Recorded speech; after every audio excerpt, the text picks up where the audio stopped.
What is up, everybody? Welcome back to the Game Junction Podcast, here for episode 93. Significantly late, so for our live viewers, sorry, but we had some of those technical difficulties again, I was going to say, sponsored this week by technical difficulties, so.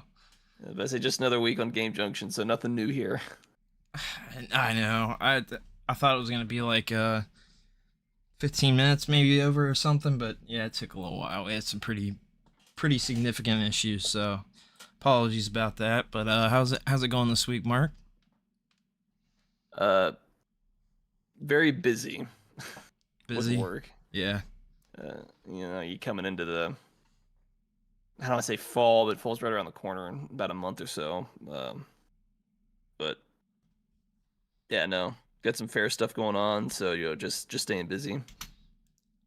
Then it's fun. General back to school fun stuff we got to deal with. So yeah, it's been a kind of a weird week. I don't know. This has probably been the week where I've seen the least amount of gaming news just because I've been so busy.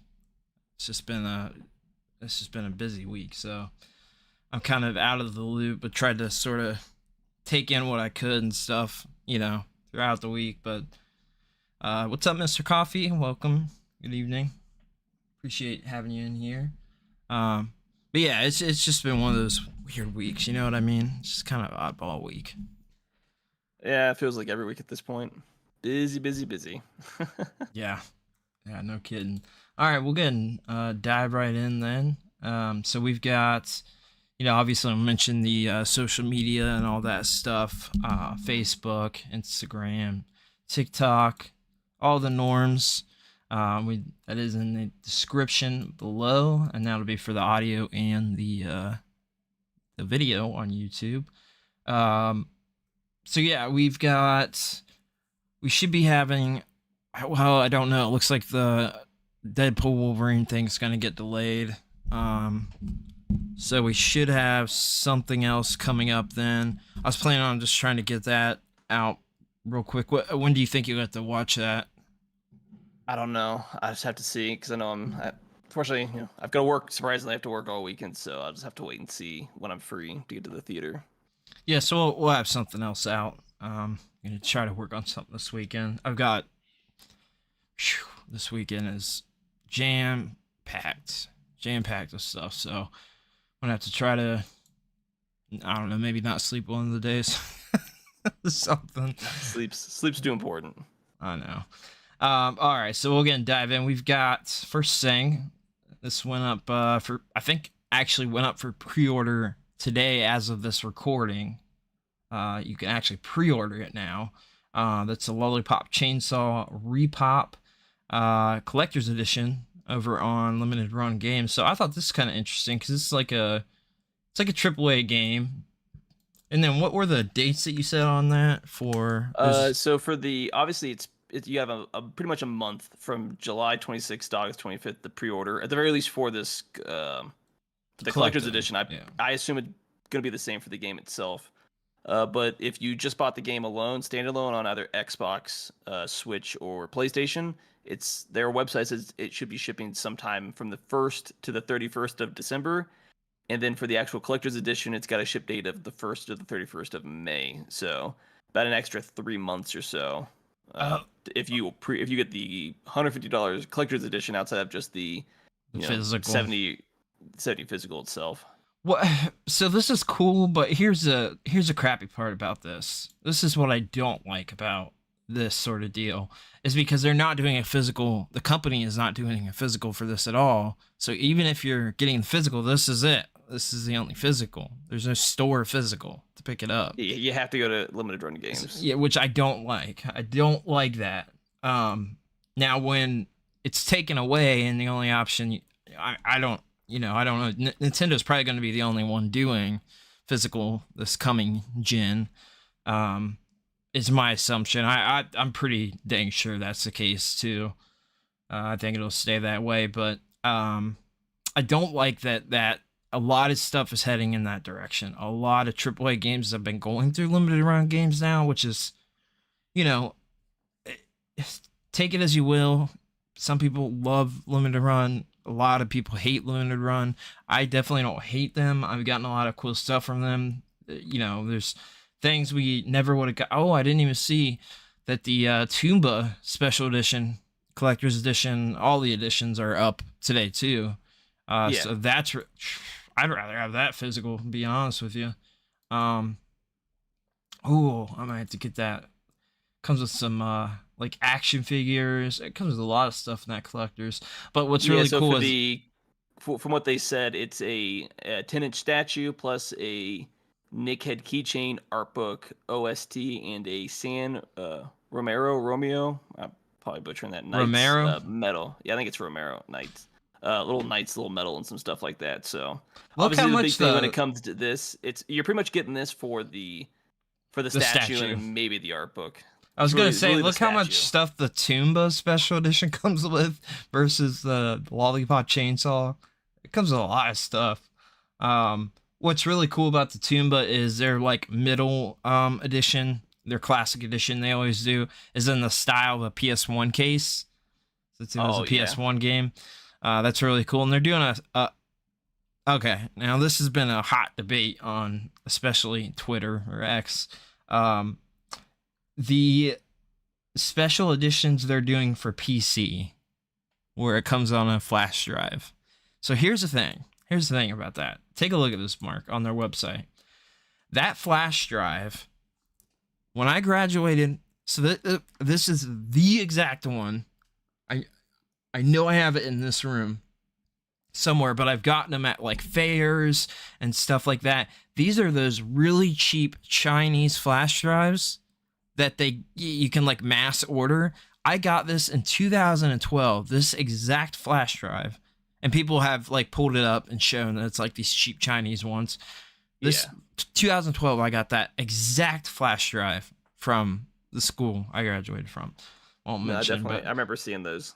Yeah, they're. I mean, you still see them occasionally, but I've seen like churches give them away and like all that stuff. So this flash drive will not last past like 4 or 5 years max. That flash drive when I graduated stopped working in a couple of years.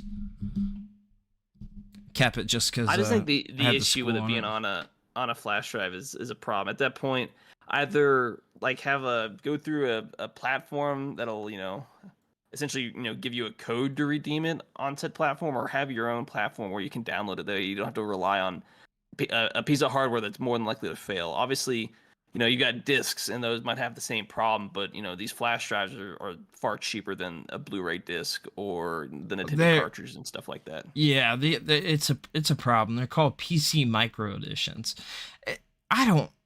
What are you getting that for realistically? Like, what are you actually getting that for? Just to have a box on your shelf for, I mean, like, is that... You want to play it? I mean, the only benefit here is...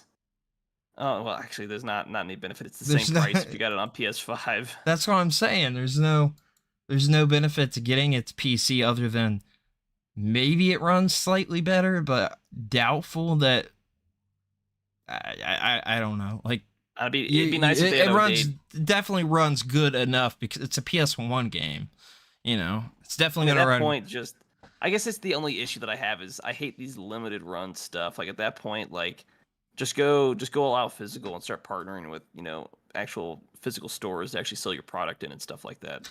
Well, the problem is, well, actually, no, they stopped doing it because I watched an interview with the CEO of Limited Run. They were partnered with Best Buy, so like when you pre-ordered your game, you could pre-order the Limited Run game even on Best Buy's website, and you can get them on Amazon. A lot of the stuff will go on Amazon now, so I guess that is the case there, but I don't know. It's interesting. Well, I did notice, I didn't realize that they had this on here. There is the RZ game, we talked about this a long time ago because they sent out a code for it. RZ's supposed to be like the CDI Zelda games, essentially. Yeah. There's a CDI controller at the very bottom. It's like purple. It comes in like a CDI style. It's stylized to look like CDI, but it's a PC controller. So it's kind of interesting. But that's exactly what like the base model CDIs came with. Like, I have an actual controller for mine, but this was a controller for us, like a one-handed controller, basically like a remote control. It's kind of cool. I'm not gonna lie, I kind of want that. It comes with a download code for the game too.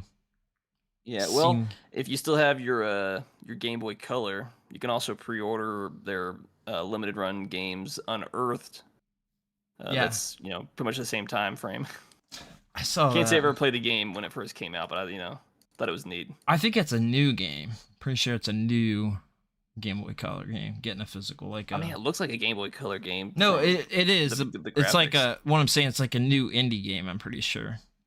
Oh. Yeah, it is. Yeah, I think. Definitely never heard of it, so it's got to be.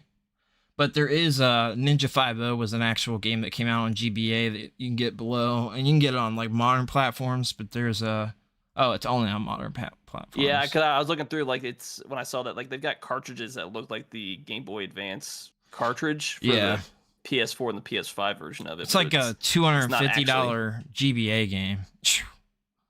Crazy. No, but that's still cool that they're bringing it out to have an affordable copy of the game. So. Oh, I guess it looks like it's the collector's edition that looks like the old Game Boy Advance version of that game. Yeah. The other one's just the actual box itself. It's pretty neat. That's pretty neat. They've got one Layers of Fear. It looks like a VHS. It's kind of cool. I'm glad there's still somebody keeping some of these older consoles around a little bit if you still happen to have it. Oh no, definitely, because I mean you can get this Kaizu Shujin. It looks like it's based on anime on an actual SNES cartridge. At the very bottom, it's one of their last chance things. It's about to go away. I could get that in the Game Boy Advance. I'm pretty sure the Game Boy Color one though. My SNES definitely needs to be refurbished for it to actually probably realistically work at this point. But that's an anime, right? I have no idea. It could just be it just could be that anime style game that they used to make back in the day without it actually being tied to. I love that art style though. That's the best style, man. Nothing that comes out now is like that. It just isn't. But anyway, yeah, so that's up. You can get that Lollipop Chainsaw and the Toomba special edition on there. What else we got? The Dragon Quest creator came out and made a statement about the silent protagonist. What he was quoted saying was, as game graphics evolve and grow increasingly realistic, if you make a protagonist who just stands there, they will look like an idiot, essentially. So I guess the idea is, will Dragon Quest, as it goes more into AAA gaming graphics, like we do with a lot of open world games and stuff like that, does it make sense to continue with the silent protagonist, or should the protagonist be voiced? And I saw this, and I was kind of, I kind of was up in the air. I was like, it depends on like how you're making the game, because I kind of disagree with them. I think it's stupid depending on how you have the cutscenes and stuff like that, or if other people are talking, your main character is in the cutscene, and then they're not talking. That's one thing, but I think you could still make a modern game with a silent protagonist. I mean, like a lot of Nintendo games feels like it does the same, but nobody talks in the game. It's all text-based essentially. Yeah. Or it's only certain cutscenes, but your character isn't really in the cutscene, or more than like Link. It's Zelda, yeah. Zelda's always been, and it will remain that way. I think it's that old. It's probably because he's an older Japanese man, and it's just kind of where he's at in his frame of mind of video games. Because I mean, dating back with Dragon Quest, I think that's probably what's going on here. Because that's definitely not the case. I highly disagree with that. That's the only way to do it. Well, unfortunately, I was like, you can still keep the main character silent. It's just how you go about designing your games. And I'm like, there's plenty of games that do it, or that are text based, or if there's a cutscene, your main character, you're just viewing it through the first person lens of said character, so it's not as relevant or something like that. But I haven't played a whole lot of Dragon Quest games, so I might be a little off the mark. It's just that alone, I don't think it's necessarily a problem unless you want to move to a voiced protagonist. Yeah, it's interesting that he came out and said that, but it's a little weird. I don't know. Yeah, I definitely disagree with that. So we got Capcom addresses demand for Monster Hunter Wild Switch port. So, yeah, here's the thing with this. They didn't bring Monster Hunter World over either because of the type of game that it was. So, what they're doing is they're keeping the traditional Monster Hunter style. They're like alternating. That's like what they're doing now, because World was like a accessible. You don't have to get deep into the Monster Hunter. It's got its own thing, right? It's its own type of game. There's no game like it, realistically. You just have to play it. It's kind of hard to explain, but yeah, Monster Hunter World was way different, where it's much more accessible, kind of Americanized version of Monster Hunter, if you will. And so this is kind of the sequel to that. So I don't know. I assume like a year or two after, we're going to get the Monster Hunter Rise sequel. Because we got a big DLC expansions. It is so big that they like reprint, like they put another physical out, like an actual, like I got collector's edition for the standard Rise and Sunbreak, which it was like a massive DLC, essentially a new game. So I don't know. I don't know how this is going to, it wouldn't run. I mean, it's a PS5 and Xbox Series X, PC geeks. You know what I mean? There's no... the game's designed with the hardware that the Switch just doesn't have. Like, I get the frustration that you want these games or more games on the Switch, but after a while, you have like, well, Nintendo needs to have more, powerful hardware to have these games, the way they're being designed and the way they look graphically and stuff like that. Like, it's just the Switch just couldn't run these. It probably couldn't run these at 10 FPS.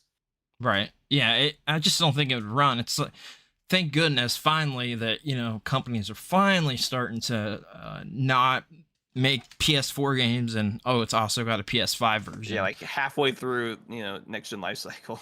Yeah, it's getting ridiculous. So these aren't even on PS4 and Xbox One, so they're definitely not coming to Switch. To me, that doesn't make any sense.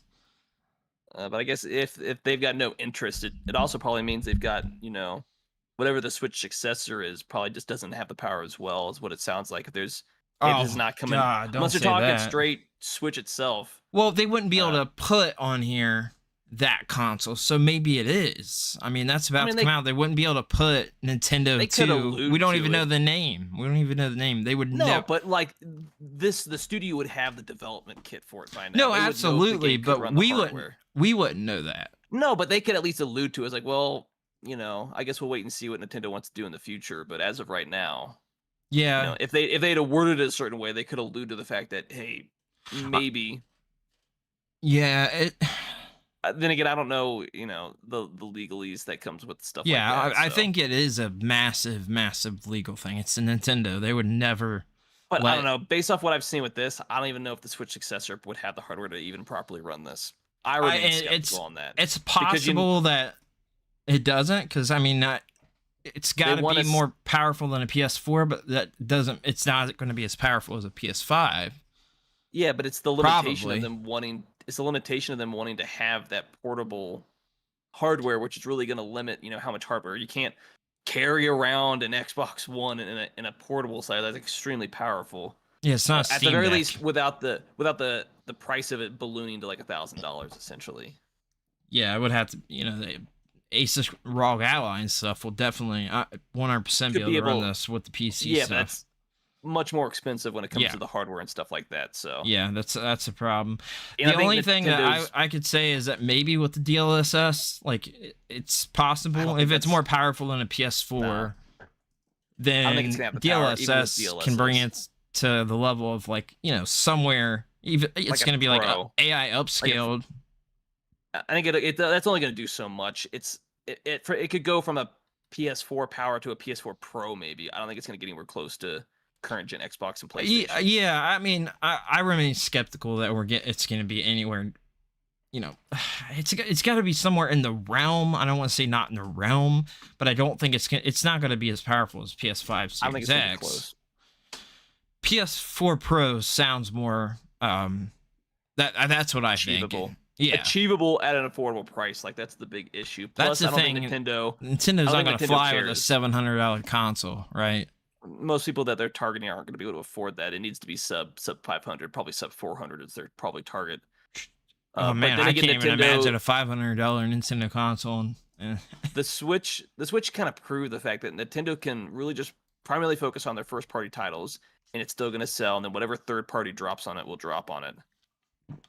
As long as you got a good, well marketed hardware that has good first party games on it, that's really all that matters. Because to be fair, what are you buying on a Switch other than Nintendo games? You're not buying third party games that play like trash.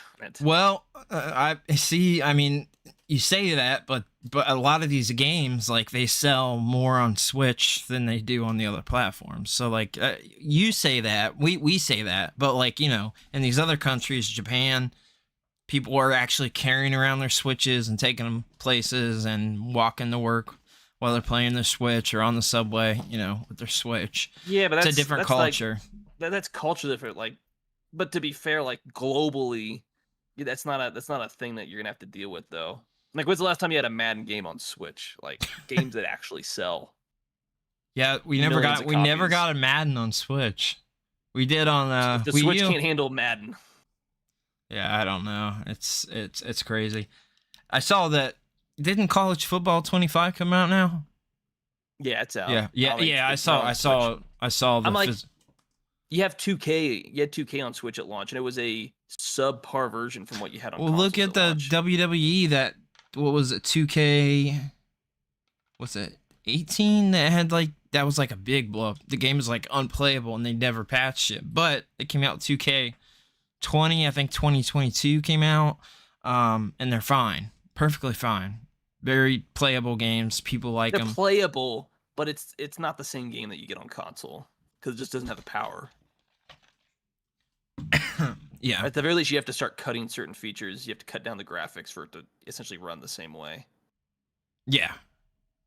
Yeah, I get it. Because you're like realistically like 2 generations back as far as hardware power goes.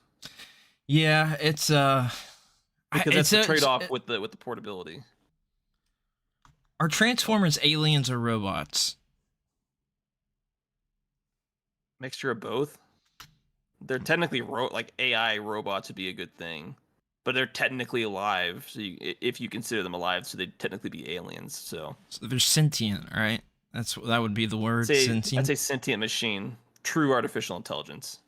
I was curious because I saw an article come up about that earlier. I was like, oh, that's kind of a good point. Like. Because that new movie is about to come out. There's another trailer. I forgot to get that put in notes and stuff, but a new trailer came out for that. But did you watch the where I think we're going to talk about it later, the new trailer for the other video game movie? Oh, yeah, it looks terrible, but it looks terrible awful at announcement. I think it's going to bomb, and I think it should bomb, personally. Yeah, I think it looks pretty bad. So I apparently one of the minority saying that, too. I've heard a lot of people. The casting alone, I don't know. I think that's just media shills, but the casting alone was like, you failed at every level for these characters at the casting. I don't think it's going to be a good movie. Well, like, the thing is that every time Kevin Hart gets cast in something, it's like a property. It's the same with The Rock. It's like it's not a good movie. Jumanji, Rampage, which was a video game movie, horrible, absolutely terrible, in my opinion. I mean, it was like kind of like a popcorn flick, like watchable, but it wasn't good by any means. It just comes down to like even if you played Borderlands 2, I don't think Kevin Hart's bad, but he's more of a comedic actor. I don't think he's bad. First of all, he doesn't fit the character of Roland, and Roland isn't a comedic character. He's a very serious, down-to-earth character. And then I think the other big problem was you casted Lilith as a 60-year-old woman when she's in game, like mid-late 20s or something like that, maybe 30s. You casted somebody 2 to 3 times her age. Same thing with Tannis, somebody that's 4 times the character's age, essentially. Yeah, it's a little weird, man. I just think the casting's terrible. Then again, the last Borderlands game we got that was narrative driven, which was New Tales from the Borderlands, was an absolute joke of a game. So I don't trust anything around this game. I don't trust I'm skeptical about Borderlands 4 because I think if it's like Borderlands 3, I think narratively it's just gonna flop. But no, yeah, I mean, I it's like I don't know. It just doesn't look good. I think we're gonna talk about it a little bit more later, though. Maybe we can dive into it because I think we had that as one of our main topics. Sorry, GG McGee. I disagree. I think the movie looks terrible. But yeah, see, some people apparently think it looks good. And I have huge problems with the casting, so I'm extremely skeptical that this movie's gonna actually do well. Yeah, I'm not excited for it. I can tell you that much. So man accused of can't even say the word, sending threats to Nintendo gets prison sentence.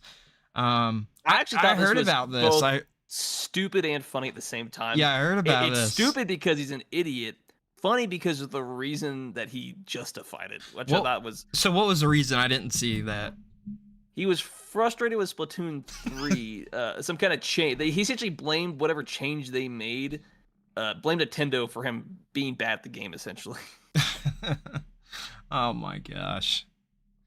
Oh, I just realized my daughter said hi on here. Yeah, no, that's pretty crazy. It's ridiculous. People. So was he American or? No, this happened in Japan. He's Japanese. That's shocking. That's kind of shocking. The dude's name was Kenshin Kazuma. He's a 27-year-old man. Oh, he's definitely in Yakuza. He made 39 threats to events organized by Nintendo last year. How old was he?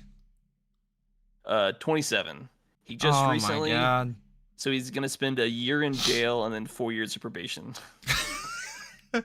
This is shocking though because it's Japan. If it were here, it wouldn't be so shocking, but just because it's Japan. It's also Nintendo. I'm gonna listen back on my audio real quick, because I think I just want to make sure we're this far in. I don't want to. That's a little late at this point. Well, you say that, but. But also as like I guess a spin-off related to the Splatoon 3, which was what this dude was kind of frustrated with. The winners of the recent Splatoon 3 World Championship essentially had their wins revoked. So it was discovered they were... real quick. I'm sorry, just so I can listen back on it real quick. No, you're fine. You can do whatever you need to do. Essentially, they were caught essentially making online racist comments against other Splatoon 3 players, as well as sharing, at least what this article that I was reading it from said, offensive memes. I don't know what you classify that as. But essentially, because of their off the field attitude and its relation to the Nintendo IP, they essentially went out and said, "Yeah, we're just gonna revoke all your wins. Your win doesn't count anymore." Essentially, so if you're gonna be involved in any kind of Nintendo event, watch what you say online. That's like, at the very least, tied to your account and stuff like that. And obviously, don't companies that do that too, with the recent things that have happened, of course. I mean, I'm kind of surprised that that's always going to get, but it is Japan. They're different with the way that people not realizing what's tied to their account and stuff like that, and they decide to make stupid comments. I will say I'll try to see if I can pull up. I don't know what was actually said. What was tied to their account? I didn't. I probably missed their that social part. media.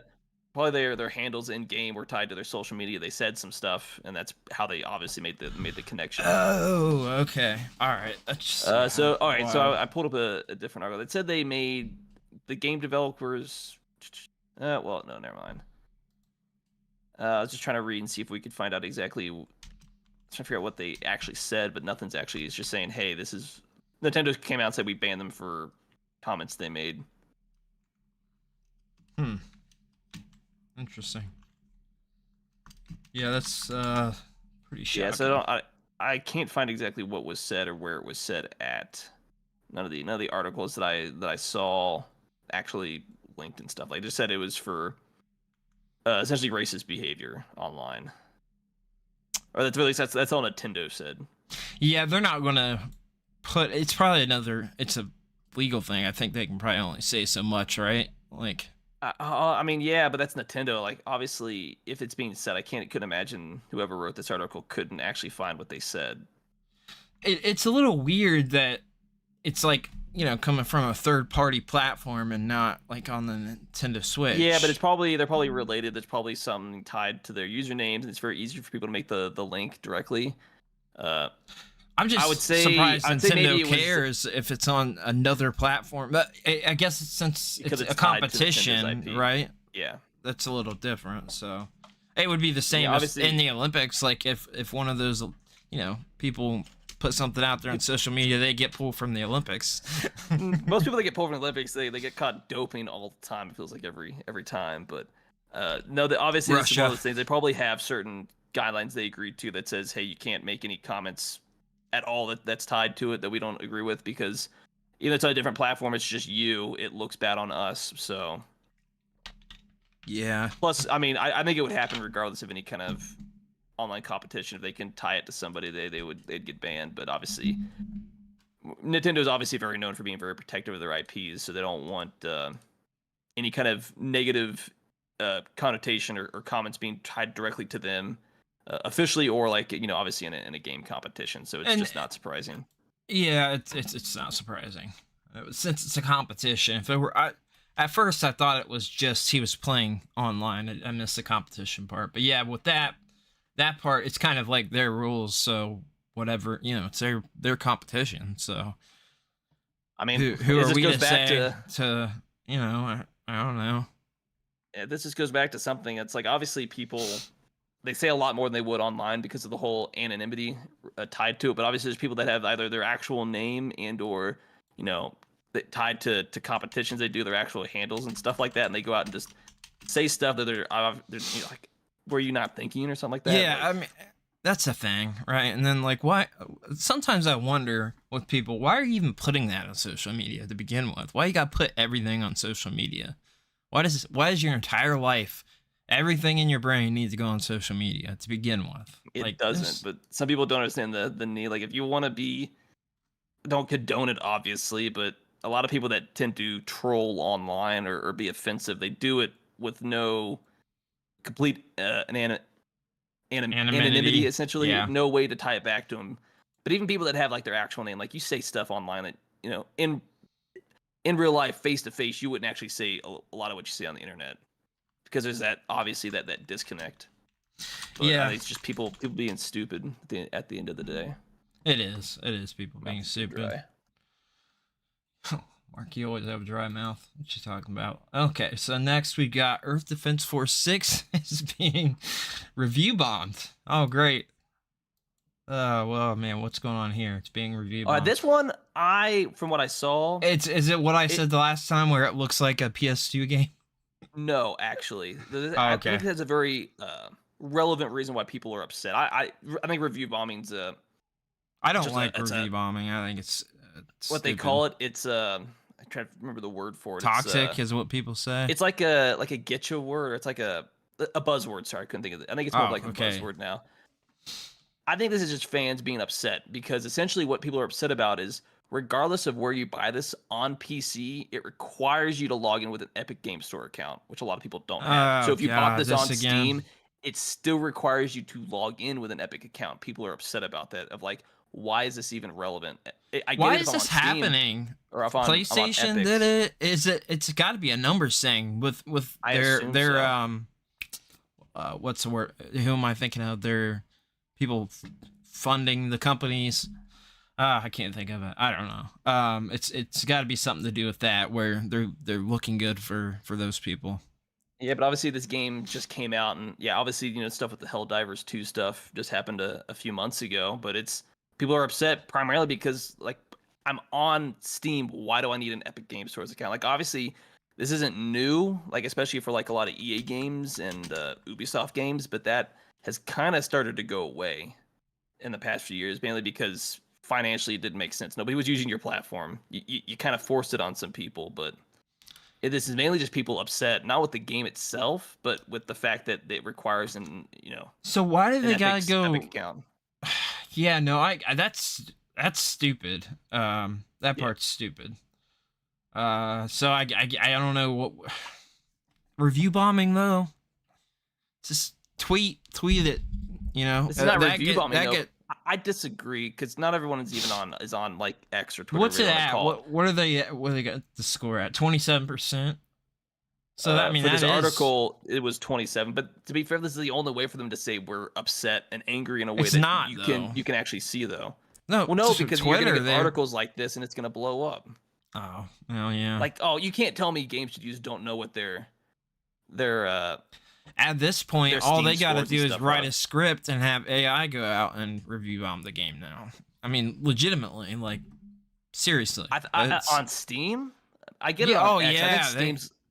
I think you have to own the game on Steam to write a review for it. Oh, do you? Okay. I'm not like super familiar with that part. I don't want to say that for sure, but I'm fairly certain you have to own the game on Steam. Well, then, so yeah, that's a little bit different. If you want to go out and bought it, that's great. You're going to spend a lot of money.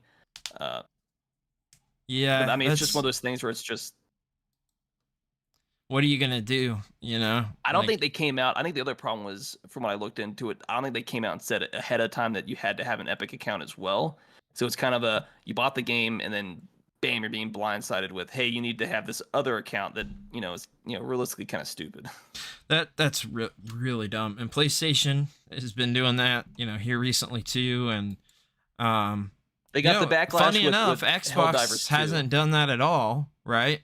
Like there hasn't been any Xbox problems with that, which they're pretty good with the PC stuff. Honestly, like they're the best.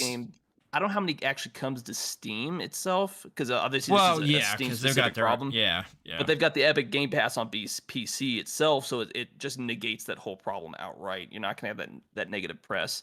Yeah. I think the other issue is if they'd have come out ahead of the game release and said, hey, you can get this on Steam, it's still going to require an Epic Game account, they would have probably... People would have been upset, but not to this degree. They just wouldn't have bought it outright and just, been disgruntled. Mr. Coffee said that you can drop reviews even if you don't own the game. So okay, I wasn't sure. I'm pretty sure it'll tell you. Like if you look at the review, I guess I can pull up my own. So that make more sense because legitimately you can't do that. It's already been done as far as being attacked with bots and writing fake stuff for movies and like it's been confirmed and we know that. I want to be able to see because it'll tell you as far as the reviews how many hours you've played in game. So when you're actually looking at reviews, it'll tell you. I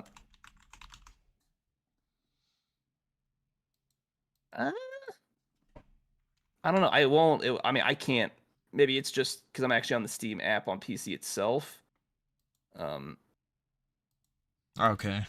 I can't leave a review or it's not letting me. Because I don't own the game. I'm trying to look. But if you like just downloaded. Just because I'm on Steam, obviously most people that have it's 0.1 hours because you open the game, you can't play it. But obviously because it's less than 2 hours, you could obviously go back and refund it and stuff like that. Obviously, so here we go. You do not need to purchase the game in order to write a review for it on Steam. You can write a review for any product in your Steam account, whether you registered a Steam key or not, or played a free game. If the Steam game isn't in your Steam account library, you can't write a review for it. So it's got to be in your library. Which still kind of requires you to bought the game. So like I don't that doesn't make sense to me. Plus just scrolling through a lot of the reviews, everyone has at least 10 minutes of gameplay time at the very least. Says your play time in the game will appear next to the review. So yeah, because I see if it's in your library. You may not have bought it. Somebody could have gifted it or you got a Steam key or something like that for it to be in your library. But I mean, going through the reviews, most people, they're only upset about the epics. People that have actually left positive reviews are like, I'm upset about the epic. But the game itself, a lot of people seem to actually like it. They're just unhappy with, with this one very specific requirement, essentially. It's very stupid. Especially if I think it makes more sense to actually, because that affects the game. Like that's a negative. I mean, do you really want to, take down this game completely, or do you want to get mad at the company and go on Twitter and tweet out and tag them and everything? Well, they don't want the game taken down. They're just so why review bomb then, or review bomb? Give it a negative. It's the only way to get your point across. Can you take your review away? Like, can you take that? Yeah, you can go in and change your review. You can delete it. You can change it and stuff. Like, it's not permanent. Because to me, like, even with PlayStation doing that, I wouldn't want to go and leave a negative review that, you know, is actually going to affect sales of the game. I would just take it out on social media and be like, "This, I love this series, but it's stupid."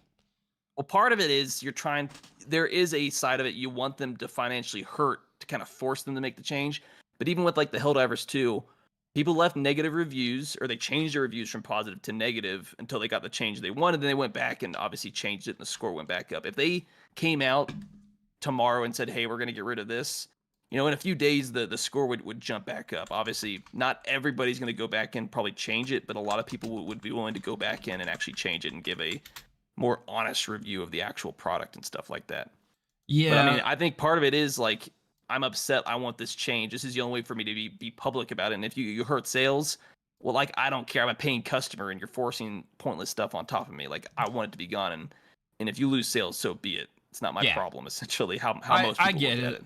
I get it. It just, I don't know. It's not something I would do, but most people aren't upset. Like, they don't want to hurt the game. Like, most people, it's like they want to enjoy the game, but they're upset that you're forcing this arbitrary thing on them that they don't want. They don't want, because it's not cool. So I'm not necessarily saying like, hey, you know, people shouldn't be doing this. I'm not saying that. It's just not something I would do. I wouldn't even go on social media and do that either. But most people personally don't. You go on and complain on X, well, you can just ignore it because it's hidden on that one platform. When it's on something like Steam, it's very visible, and everybody that's going to buy that game can just do it on every platform. At that point, you know, it takes 2 minutes to do that. But this is nothing new to Steam. Like, anytime the community is upset, it's your game is going to get destroyed in the reviews. Well, I did just drop something below here because I used it in the promo for this week, and so I didn't get to put it in here yet. But Cyberpunk Edgerunners, Lucy from Cyberpunk Edgerunners is going to be a new character in the Guilty Gear Strive DLC, which we've talked about a few times because that's getting an anime. We talked about last week, I think, right? That's getting like an actual anime. I think so. But I told you that's the game where like it's a very heavy story centric fighting game series. Very heavy in story. Like cutscenes, like 15-minute cutscenes type deal. I don't know how lore wise this actually fits canonically with the Edgerunners, but it's a very unique thing. I can see how stylistically it fits. Yeah, and Lucy I think makes total sense for this game. If you check out the characters and designs and the way that this, I mean, it's an anime stylized fighter already. Yeah. So the problem is it's hard. It's not that old. So I don't want to go in and spoil Edgerunners if you haven't seen it. Definitely highly recommend it. But like, I could go in and tell you how it makes sense, but I'd definitely be giving like spoilers for the actual anime way and stuff like that. Yeah. Of like why Lucy or why just Lucy, essentially from Edgerunners. This says, I cannot talk much about why we chose Lucy because that might spoil what we are trying to do, but there is a reason we decided Lucy. Of course, I personally want to see David with, I don't remember how to say his name, Sandevistan. But yeah, the Sandevistan. It's like one of his Yeah. I can't remember that. It's one of his body modifications. Said so. I can't talk about it right now, but I hope people will figure it out in the future. So, I'm curious how narratively it fix, but without spoiling it, I get why they pulled her, at least the very first and foremost from the anime. It's just hard to talk about without like outright spoiling the end of that show. Right. I wanted to pull this up. You can go ahead. I'm just trying to find this real quick. No, there was another topic that I'd pulled up that I was going to wait till later, but obviously what we talked about earlier. Yeah. So it's a little bit further down on the notes, but in regards to what you said, review bombing, Take-Two actually came out and said they warns against review bombing, says it can hurt profits. As in, anybody outside of Take-Two really cares about their bottom line, and I guess their shareholders. Yeah. But as like a consumer, like, isn't that the point of review bombing? I want to change because I'm unhappy with what you're making because it's anti-consumer most of the time. Yeah. So like the intention is to hurt your bottom line to get the implemented change that we want, essentially. See, like, and in my head, I kind of was thinking more of like caring about the game, not the company. Fans, but that makes more sense. That makes more sense. Fans care about the game. That's why they give it negative reviews, because they don't. Most people aren't out to get you. They want to enjoy the game, but when you implement what's perceived at the very least as anti-consumer practices, they're upset and they want it changed. So what's the only way that you're going to actually truly listen? Well, if your bottom line's affected, if you're financially hurting, because if we just complain, you're just going to ignore it. Right. But if we start affecting your bottom line, then it starts to, we start to twist your hand a little bit and hopefully get what we want, or see if you're going to just, ride the wave and hopefully it doesn't affect you too much. Yeah, it makes sense. I get it. I get it for sure. So I get why they came out and said this, but it's just, to me, as a consumer, like, I don't care. Like, I want to enjoy your games, but right. You don't care about the company's bottom line, and I don't either. I've got nobody should. Nobody should. Yeah, nobody should. So that makes sense. I get it for sure. I saw this. I thought this a few days ago, and to me, it just kind of came out and like, as kind of tone deaf. I'm like, well, yeah, that's the point. We don't like you. You're a multi-billion-dollar corporation. Nobody cares about you.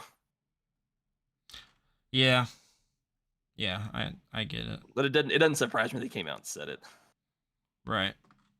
Well, I wanted to bring this up because I wanted your opinion on it. It's kind of weird because this is kind of hidden. I just happened to run across a random YouTube video. So this game, is like a big deal to me because it's a game that I love, and it came out of nowhere that it was coming to modern platforms. Just kind of out. It was huge, shocking, sort of thing, right? And it's kind of a niche. I don't want to say niche because they're big companies, but it was kind of it was Xbox exclusive, original Xbox exclusive back in the day. But anyway, it's SNK vs Capcom SVC Chaos, which is the first game I'll be buying digitally in a very long time, because there are going to be physicals, but it's the same deal. It's Limited Run and another company are both doing two completely different collector's editions for this game. So I'm going to go with the I think it's called I forget what that company's called. Pix and Love, I think, is doing it.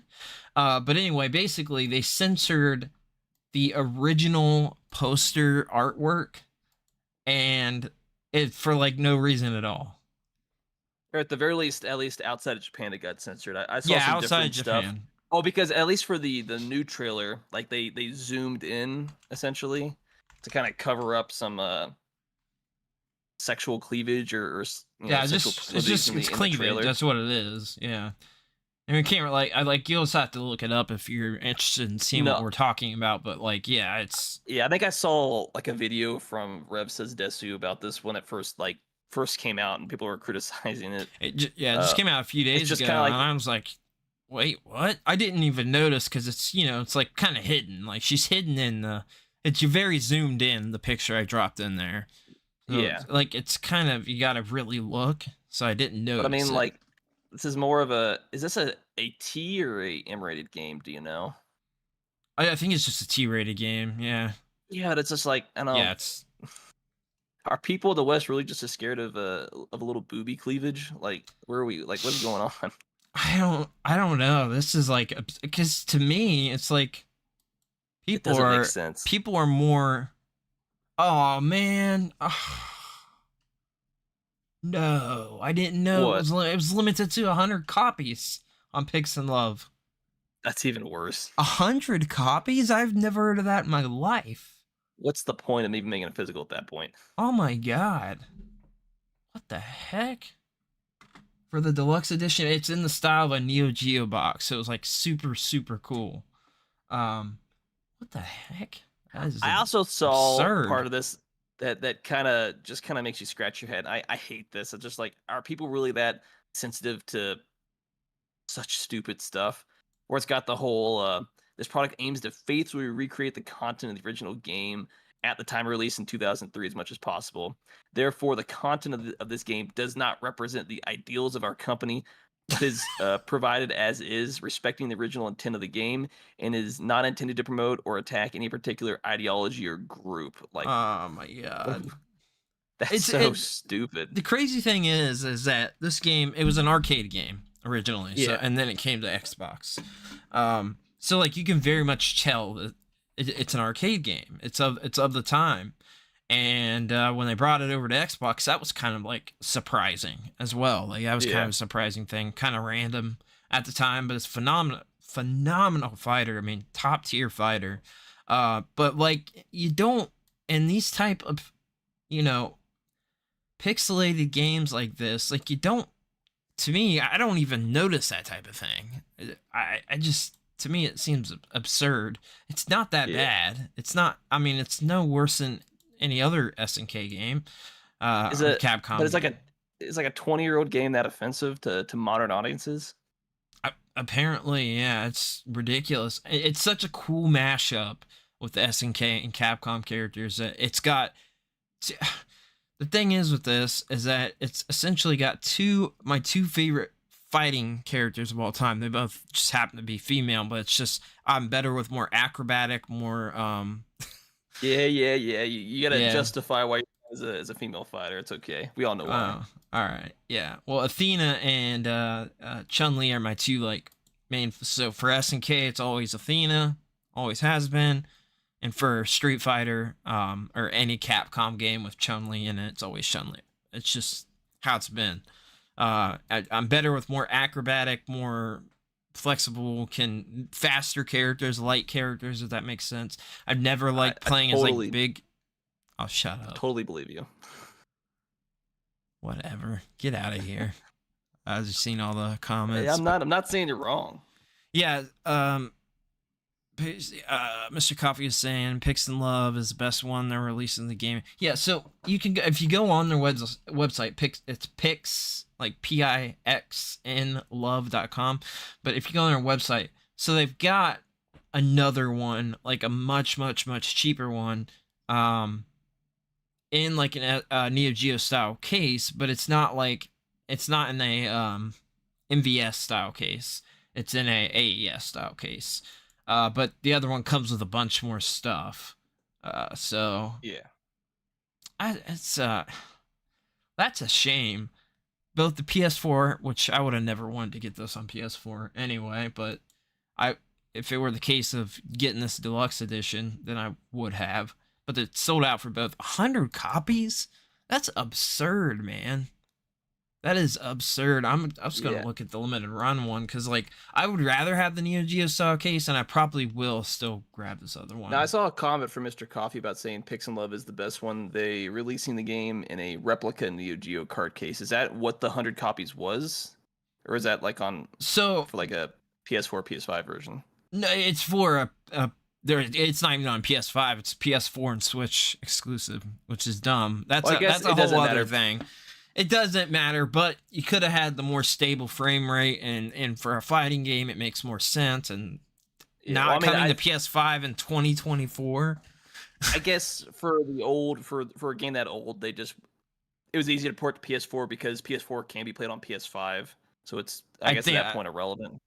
It's still stupid to me. To as many people as possible. Yeah, but here's the thing. I want my PS5 game. Well, we probably won't have a disc drive for PS6, so never mind. But that was my thinking too. Is one thing. That's normally how I think in like generations of these. Like, I want this to play on the next console too.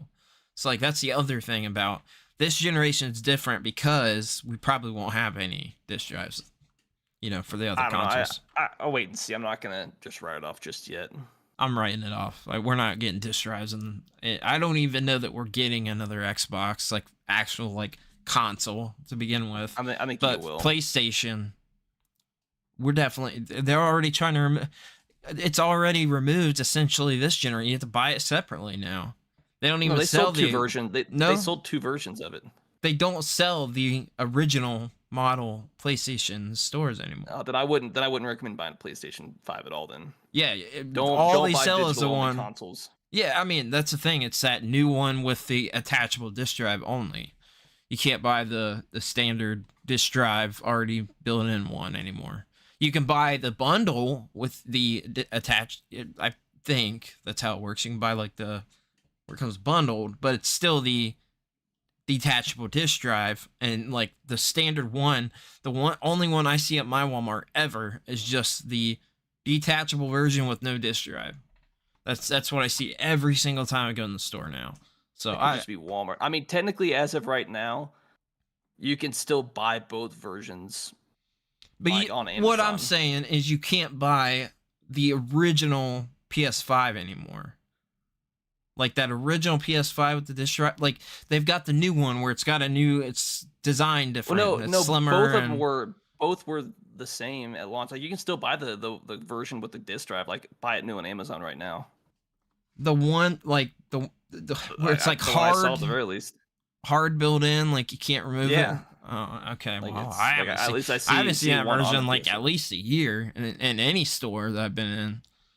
It could just be the stores only wanting to buy the one version because they want to get rid of their physical game section for whatever reason. He's technically still slimmer with the even with the disc drive in that version. It's like gonna take up the same amount of space wherever you put it.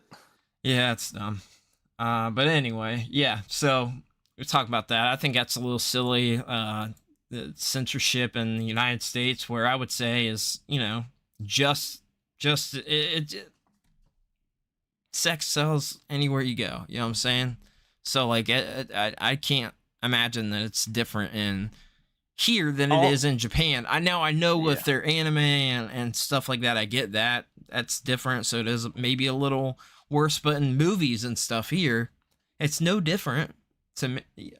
It's my only thing is like you're not targeting young children. Like this is a teenage to adult audience is your primary target at this point. Like who really cares? Yeah, I don't know. Like the game isn't meant for adult children. It's not even that bad to begin with. But no, it's realistically it's not. I was a kid when I played that. When that was out, I was a kid. So I don't know. It wasn't even something I even thought of, and I still don't with video games. If there's a character like that, I don't even notice. To me, like unless it's absurd and like ridiculous, unless they make it over the top, then I notice. But to me, I don't care. I'm playing the game. That's just how I've always been. Mr. Coffee. Do you think it's that one move where one of the characters turns all the male characters into female versions? I believe PlayAsia is selling one as well. Okay, so those are old. Fun fact, if you bought the digital-only version, internally has a cable port to connect a disk drive, but the digital console will not recognize the disk drive. Huh. Interesting. Well, I got my version with the disk drive, so I don't have to worry about it. You don't even buy physical for it.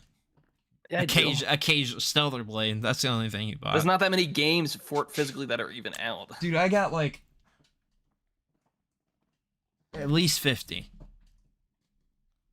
Like my GameStop doesn't have that many games, but like there's never any decent. Like half the time I can only find them on PS4. I'm buying older games, not like current gen PS5 games half the time because I can't find them. Yeah, no, I get it. I don't buy video games at Walmart. I'm sorry. Who cares where you buy it, man? Just buy your games. I do care if I have to be like, hey, come open this case. It is annoying, but that's because people steal stuff all the time. Like do what GameStop does. It's just a piece of plastic that you carry in the front, and stores too big. Well, yeah, they could do Walmart that. Could do that. They could do that. Yeah, you have to get somebody to get the game anyways. That's true. They can just lock it up behind the counter. But GameStop does the same thing. They lock it up. They take it. GameStop's worse though. What they'll do is they'll sell you. They've done this to me, and I said, no, never mind. I'm not buying this here. The game is new, but they opened it up and they still go behind the cabinet to grab the disc and the little sleeve. Had that problem. It's happened to me. I think probably 2 or 3 times they've done that. They're selling it as new. You grab the game, bring it up, and nope, that's all they got. That's a new copy though. They've sent them out to me like that. They've sent new copies out like that. Like when I've ordered online. Yeah, it's crazy. I hate GameStop. Well, when I buy online, I'm buying usually on Amazon, so it's not a problem. Yeah, I do most of the time, but sometimes like if there's been like sales and stuff, I've like ordered online because they do run quite a bit of sales, but most of the time it's Amazon. Could just be you could be also just be who runs your store is just really scummy. So that's true. Doing good, Johnny. Mark's doing this. I don't know what's going on with him. Life's just going on. So we got the PSVR 2 Steam app gets PC launch date. I mean, this is good news for PSVR 2 owners. Yeah, if you already own it. I was about to say, if you already own it, if you're gonna get into just VR and you're gonna play on a PC, I wouldn't get a better VR system. There's better ones out there. Well, here's the thing. It's a very good headset. Like, it's a great VR headset, but that's not the problem. The problem is, regardless of whether you're getting it for PC or PS5, it's not wireless. So you're required to buy a $550 VR headset and a $500 PS5, or pretty much like a $2,500 computer. Yeah. Or at least for this one, you have to buy the $60 adapter. Like the adapter PC. too. You gotta buy the adapter too for PC, and you already need a significantly more expensive than the PS5 PC to run. What's the PSVR? It's a $500 PC isn't going to run anything for this. Well, it's $550 for the VR2. The MetaQuest 3 is $50 cheaper, or you can spend an extra $200 and get, say, the Vive Pro 2. Like, spend a little equivalent or a little extra money to get it both no wires and it's just a better product for just a little bit more money. The only thing I can say is, like, if you're a VR enthusiast, this will be significantly better than the MetaQuest 3, just because you are hardwired plugged into your PC, and it'll be better than the PS5, because you know, if you got a 4090 and you're all set up on there, you're going to be running way better than the PS5. Yeah, but there's better headsets outside the MetaQuest, arguably. So I think there's just better headsets. The MetaQuest 3 is great though. For everybody says it's phenomenal. Everybody I've talked to said great headset for a wireless headset. Price tag. Yeah, for a wireless $500 headset, it's really good. According to people I trust, you know. Yeah, but even if you spend an extra $200 or $300, maybe all the way up to an extra $500, depending on, you know, your budget, like, you could get a significantly better headset. Like, it's just, there's better headsets even for the same price range. And I would say wireless is better, especially if you're dealing with PC or, you know, limited space. Because I'm sorry, I've got the original PSVR. The wire is just so annoying compared to if you've ever actually played a wireless. Oh God, you got to have the camera and everything. You got to have that camera. At the very least, the VR2 has got better controllers than those old PS3 controllers. The wireless controllers they used for the original PSVR, which are terrible. But I think for better controllers, and I think that you just need to go the wireless. It's just going to be better for VR experience. It is better unless you're like looking for a high-end experience, like the VR places where they have, like, you know, you can go to these VR places. If you want something like that, then you have to have a computer. But if you don't care about that, you just want to have a good gameplay session. Well, I mean, obviously, like, I would much rather have this wireless, or a wireless option, at least, for me, for my situation. That's cheaper?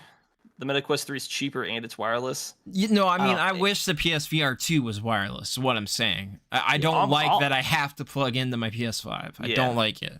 I hate it. No, I'm just going to say there's just better VR. Like, if you're going to get into VR and you're going to play it via your PC, just don't. I'd say VR 2 is just not even an option, but I'm obviously a little biased on that opinion. Yeah, I can't recommend to buy it unless you like a VR. I know people that like, you know, VR only channels. They stream VR only stuff. Like, if you're one of those guys, yeah, sure, because there are a couple of exclusives if you care. You know, Gran Turismo 7, I would say, is still the best thing to come to that, and it's a non-VR game with the VR mode. I would not recommend buying it for Call of the Mountain, though it is a good game. It's not a system seller, if you will. So can't recommend it. And all I can say go is with the MetaQuest 3. According to PCGamer.com, for 2024, the best overall VR headset, they rate the MetaQuest 3. The best budget, MetaQuest 2, and the most immersive is the Valve Index. Interesting. When was that written? Put it as. Because the Valve Index obviously got to be plugged in too. This article they put was updated July 9th of this year. Oh. Yeah, see, I have no other VR experience myself other than getting to try the MetaQuest 2. Like, I haven't owned another headset, but everybody I've talked to, and actually I may be doing a VR video with somebody, collaboration on their channel. So I don't know. I've enjoyed it, already having it, whatever, but I can't recommend. I just can't recommend it. It's do you know what I mean? Like, I like it. The resolution, it's 4K. This? No, for the PSVR 2. Like, what's the headset resolution per eye? Oh, it's 4K per eye. I'm pretty sure, that's not right? Exactly what I want to say. I want to double check though. Because the 4K is a 30. What is it? Because the MetaQuest per eye, it's 2064 by 2208 is the resolution, which isn't like a standard resolution. Plus, I think the refresh rate matters as well. It is a six. Oh yeah, it's not 120, but it's 60 frames per second. Because I guess the equivalent for the price, the MetaQuest 3. Yeah, I'm not sure on that. PS resolution per eye, so we're 2000 by 2040 per eye. They're OLED panels. The field of view will cover 110 degrees. So I guess it's got that beat because the MetaQuest 3 is using it uses the eye tracking technology too. So like it's like I said, it's phenomenal headset. Like the hardware itself is amazing. Like it's kind of mind blowing with Gran Turismo 7. For wireless, it's just under the MetaQuest 3. It's got OLED over an LCD, and it's got the same refresh rate. So, but I think at that equivalent at that point, I would just go with the wireless. What was the stats? What was the per eye for the MetaQuest 3? 2064 by 2208. With up to that's 120 a weird hertz. resolution. It's not a standard. But the OLED, the OLED is nice, and you can tell that it's an OLED. You know what I mean? An OLED panel. Yeah, but I mean, it's so hard to say. Like, if you're a VR enthusiast, sure, grab it with your PC that you already have. That makes more sense. And I will say I've seen this on sale for $400 constantly since that adapter got announced. I've seen it on sale everywhere, going up all the time, getting tweets put out. So at that price, it's been on sale for $400, $450. Different places are doing different sales with it, probably to try to move the units. But yeah, I've seen it on sale everywhere. So you can get it cheaper in that case. And if you do have a PC already, then I do definitely recommend it. If you're getting it for $400 and you already have a PC built and like you don't even have to be a VR enthusiast, yeah, absolutely. It's cheaper than MetaQuest 3. You're wanting to use it with the PC already, then yeah, that makes sense to me. But other than that situation, I would say no. But a lot of people are already going to have a PC built, and a lot of people, if they're buying it and are interested in it, they already have a PS5 anyway. So it's like they're not buying it for the PSVR 2. I can't imagine there's very many people out there that want just the PSVR 2 and not a PS5. But it's a weird situation to say because, like, you know, it's all dependent on your situation as a buyer.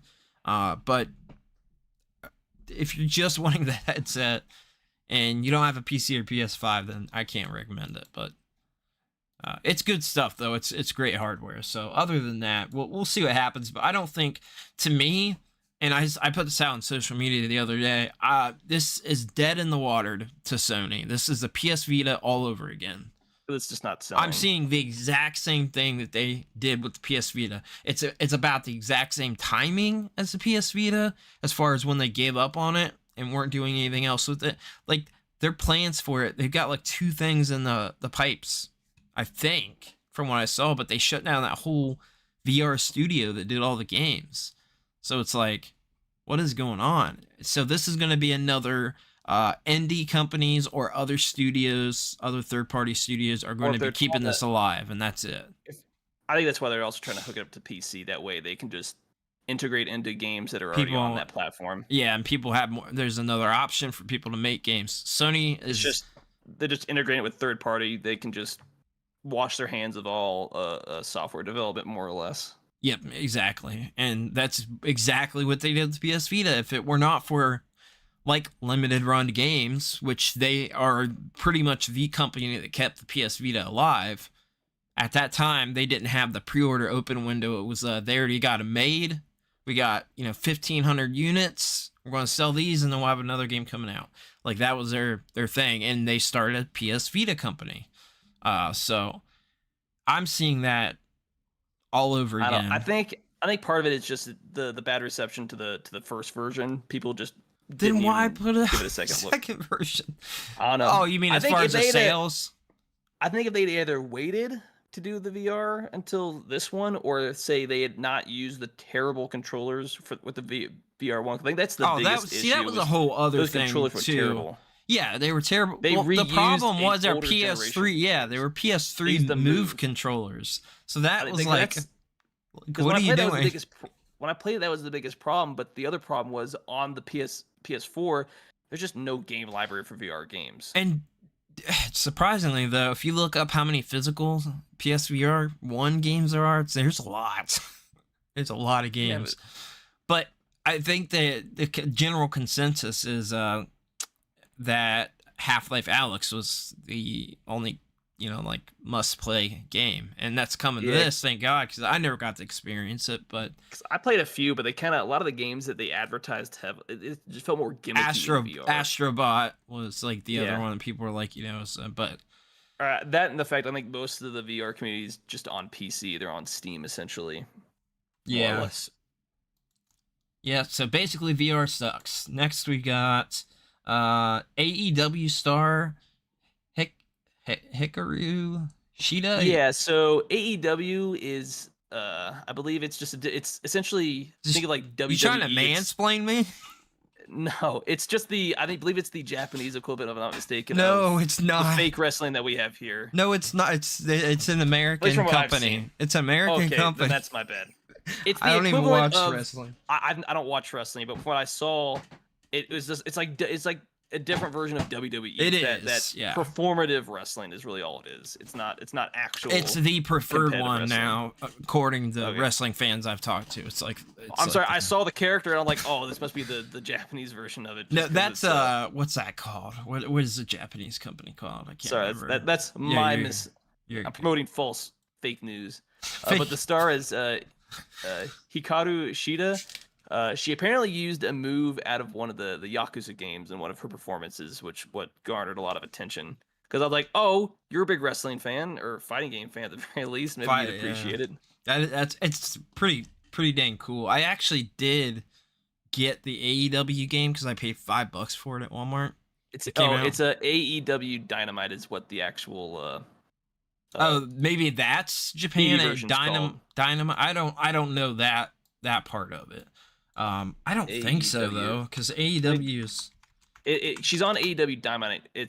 So that might be like the Japan version of it now or something, but it is like a No, because they promoted on TBS.com was like the first link that popped up for it. So it's just like I get it. So like WWE has different nights and stuff, like the Tuesday night and has a name, and like so it's just one of their it's something like that, I guess. Yeah, it's that. It's called All Elite Wrestling, is what it stands for. It tells me what I know. But apparently, she used the super finish Hell's Gauntlet from Yakuza 3. Apparently, is the moves that she used. That's hilarious. In one of her actual fights, as like the finisher move, like she copied it word for word, which is obviously a little bit easier to do in a more performative way. But it obviously caught a lot of attention because it's Yakuza is a really I guess the proper name is for Like a Dragon. It's a pretty big series. It just takes one person to watch it to be a Yakuza 3 fan. Like, oh, that's from that game, and then it blows up on the internet or on X for like a day or two. That literally is all it takes, and they're like, oh, let me check this out. That might be pretty cool. Isn't it weird how media works like that now? It works because of social media. Like somebody can just. So weird. Well, most people would have no idea of what's actually being done except one person. Like, oh, this is move for move how it happened in this game. Essentially. Let me go and pull this up, and so you can check this out live right now. But speaking of Like a Dragon, the first trailer just premiered at San Diego Comic-Con. This article's 2 hours ago. Breaking news. So I'm going to check that out right now. It's only 1 minute and 19 seconds long. So. We'll give a little live reaction here if you guys want to check it out too. Ooh. What's it called again? Like a dragon. It's the TV series. The TV series is coming out on Prime. Yeah, I somehow missed this. We reported on this. Oh, yeah. I already forgot about it, to be fair, and that sounds kind of bad. No, it looks good to me. Like, it looks good. Looks like a Japanese series. I mean, it doesn't really show a whole lot. It's pretty much just like looks like mostly like a tattoo, like for like half of it. Yeah, it is. Like most of it's tattoo, but there is stuff mixed in. And it's like an old like. It's like it looks like a Japanese drama, like the daytime drama kind of. I mean, it looks good though. I would expect. It looks good though. I think. I'm like, I'd hopefully it's being filmed in Japan. It is. It's all Japanese. Yeah, to give it the more authentic, not that Hollywood-esque Japanese or Asian type films where it kind of feel kind of fake. Do you know how? Are you aware that of the Shenmue games? So essentially, yes. Yeah. Okay. So this is essentially like a spiritual successor to the Shenmue games. I was obsessed with those games on the Dreamcast. Obsessed. I still love them. And you can get them on like Xbox now. Like I have it on my Series X from buying it on the 360, I think. And the thing is about those games, going back, and I went back last year and checked out Shenmue 2 again. The control, it has that type of controls that like, it's like Tomb Raider, but I would like to say worse, where it has that, the camera's kind of like you're controlling the camera and the character at the same time, and it's like got that weird that you can't explain it unless you feel it. If you played Resident Evil, Tomb Raider, it's got like tank controls, but but it's a little bit different than the tank controls. But it's like Tomb Raider-esque, where you've got to move the camera and then you move the character and you're doing it all on one stick, and that was the thing, right? Sega Dreamcast also only had one stick in the D-pad and buttons, obviously. So, like, you had the control with the one stick. So, I love those games. So I wasn't sure if you were aware of it's like essentially a spiritual successor to Shenmue. And it's really cool. Shenmue 3 sucked. It was terrible. It was in development for a long time. Development hell, and you can tell. Absolutely terrible game that came out on the PS4. So bad. It was one of the biggest disappointments ever for me. It's like Duke Nukem Forever, except I enjoy Duke Nukem Forever, but it's not a good game, and I'm very aware of that. But it's that 20 years of development type of game. I think it was 12 years that it was actually in development, but it got stuck in development hell, and it got refreshed I think 7 or 8 times. Completely different games from like the first trailer that got put out there. Yeah. Oh, because it took so long to make it clearly took so long. Development. It's like 3 generations, So. Oh yeah. Yeah, it's interesting stuff though. But yeah, no, I'm excited for the like Dragon series. It's. They give us a release date? Oh no, October. Okay. Yeah. I say that and I immediately read and I'm like, okay. That's soon. I can't believe it. How far into the year we are already. It's insane. Yeah, that'd be August. I know, but Thank God. Because that means by the end of August it's gonna start cooling down drastically. I love the fall. Weather. I'm a fall Halloween guy, and so like it's my favorite season. You know what? So I always look forward to it. It would be nicer if the only trees that actually get rid of their leaves weren't in town. There's something about between like May and like November, it just looks brown out here, so I don't really get a change in seasons. Yeah, that kind of sucks because I love the scenery of fall too. All I get's a little bit of green from the sagebrush. Outside of that, it's just dirt and brown and windy. That sucks, man. There's something to it about that fall scenery though, especially if you're like driving, you can see it at a distance, and like you've got something to it. I love it. Yeah, I've got 2 seasons. It's a roadwork season, super annoying, kind of brown, tinted green unless I drive to the mountains, or it's winter and it's just white and snow on the ground for at least 4 months of the year. Yeah, it kind of stinks, man. Which both require you to wear sunglasses. You're just gonna get blinded with the sun. Mr. Coffee said, So yeah, Moss. I'm very much aware of. People love that game too, where you control the mouse, and I believe there's Moss 2 as well.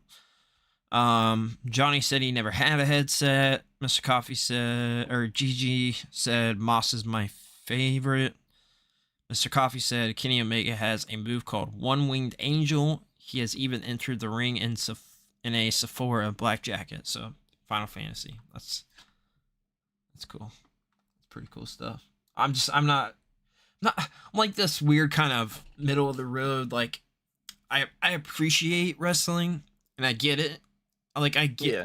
There was I loved Stone Cold in the Attitude Era, so I love that. I'm attached to that, and anything beyond that, I just don't care. But I do love that era, that Attitude 90s era of wrestling. I freaking loved it. I never got into wrestling, but I do always remember what's it, the Macho Man Randy Savage, his legend. Oh yeah, the cream of the crop. It's like him and like Hulk Hogan, man, and like him and Hulk Hogan were like their personalities were over the top. You gotta appreciate that. 'Cause it's the same thing as acting, you know. Like these guys, and what they do to their bodies. Hulk Hogan's had like I think 11 back surgeries. Like, dude, I don't remember what it was. I don't know how he's walking. I've had one or two, and it's like, dude, I don't know. He's got complete metal in his back. Like dude is no, I gotta go back and find it, but I was watching something either it was on Facebook or YouTube, because it may have been a short or something like that. It may have been on Facebook, but it was like a video of like one of those wrestling scenes, and I don't remember who they were, but it's like, oh, I was supposed to, head first through this, fake glass essentially, but it was more like plexiglass or something like that. And he hit him first. And he's like, "Nah, man, send me again." And his face is all bleeding, like he hit his head several times on the ground. I feel like I know what you're talking. I feel like I've seen that. I appreciate it. I can't remember what it was. I watch all the documentaries that come out. But the dude was like, "Nah, just keep doing it." And then apparently, you're talking about McMahon was like really upset. You're talking about Mick Foley, right? It may have been. He's the one that did the crazy, absurd. He busted all of his teeth out and like he's done. I watched his documentary. Like I said, I like to watch like behind the scenes stuff. Like I listen to Stone Cold's podcast. I like him as a person. I like his kind of view on things and his sort of play on just. I've always liked him. But Mick Foley did all the like crazy, absurd, ridiculous stuff. The ladder matches, he would like jump off like several different times. Dark Side of the Ring, yes, is a phenomenal series. It makes you appreciate what these people do more because, like, man, they put their bodies through hell just to try to make it, and they like the sport enough to want to do that, and it's acting at the end of the day, so it's no different than people making movies to me. But there was a long time where I was like, this is stupid, and doesn't make any sense to me. Like after, where I was like, I don't get it. But then I got it. The older I got, I think in the past probably 4 or 5 years, I started to really appreciate it.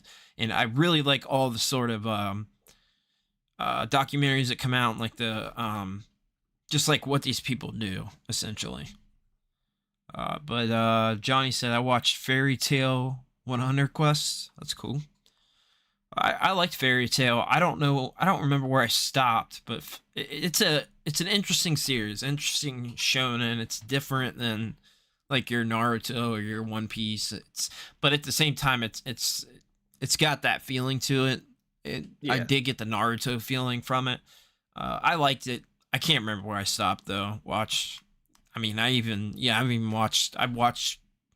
maybe 30 episodes of Boruto and just for some reason stopped. Like I just stopped. One Piece trash. I wouldn't. Don't watch it.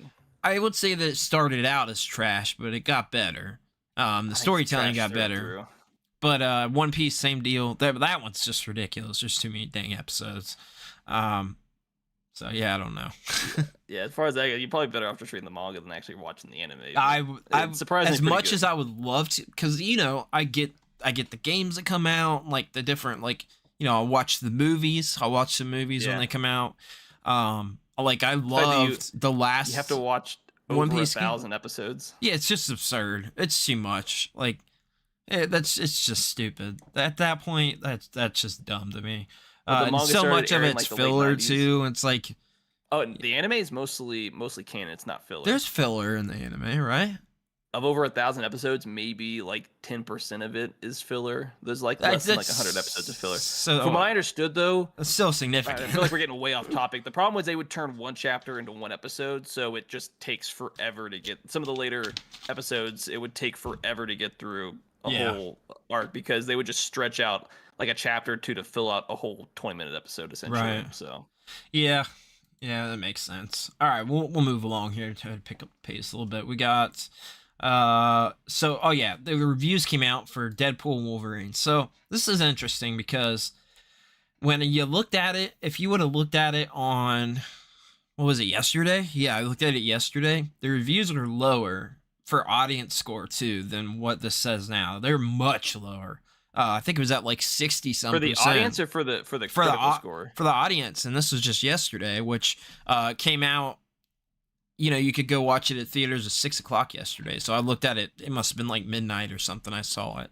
It was pretty late. So people would have just saw it and like that. But it was much lower. And I think the critic score was lower too. But people are saying this. Now I'm like seeing from people like actually like social media and a couple people I talked to. A couple people I trust. It's phenomenal. Like, you got to go see this. Like, this is the best thing Marvel's done since Infinity War. And so I'm like, okay, I buy that. I buy that because that's where I'm at.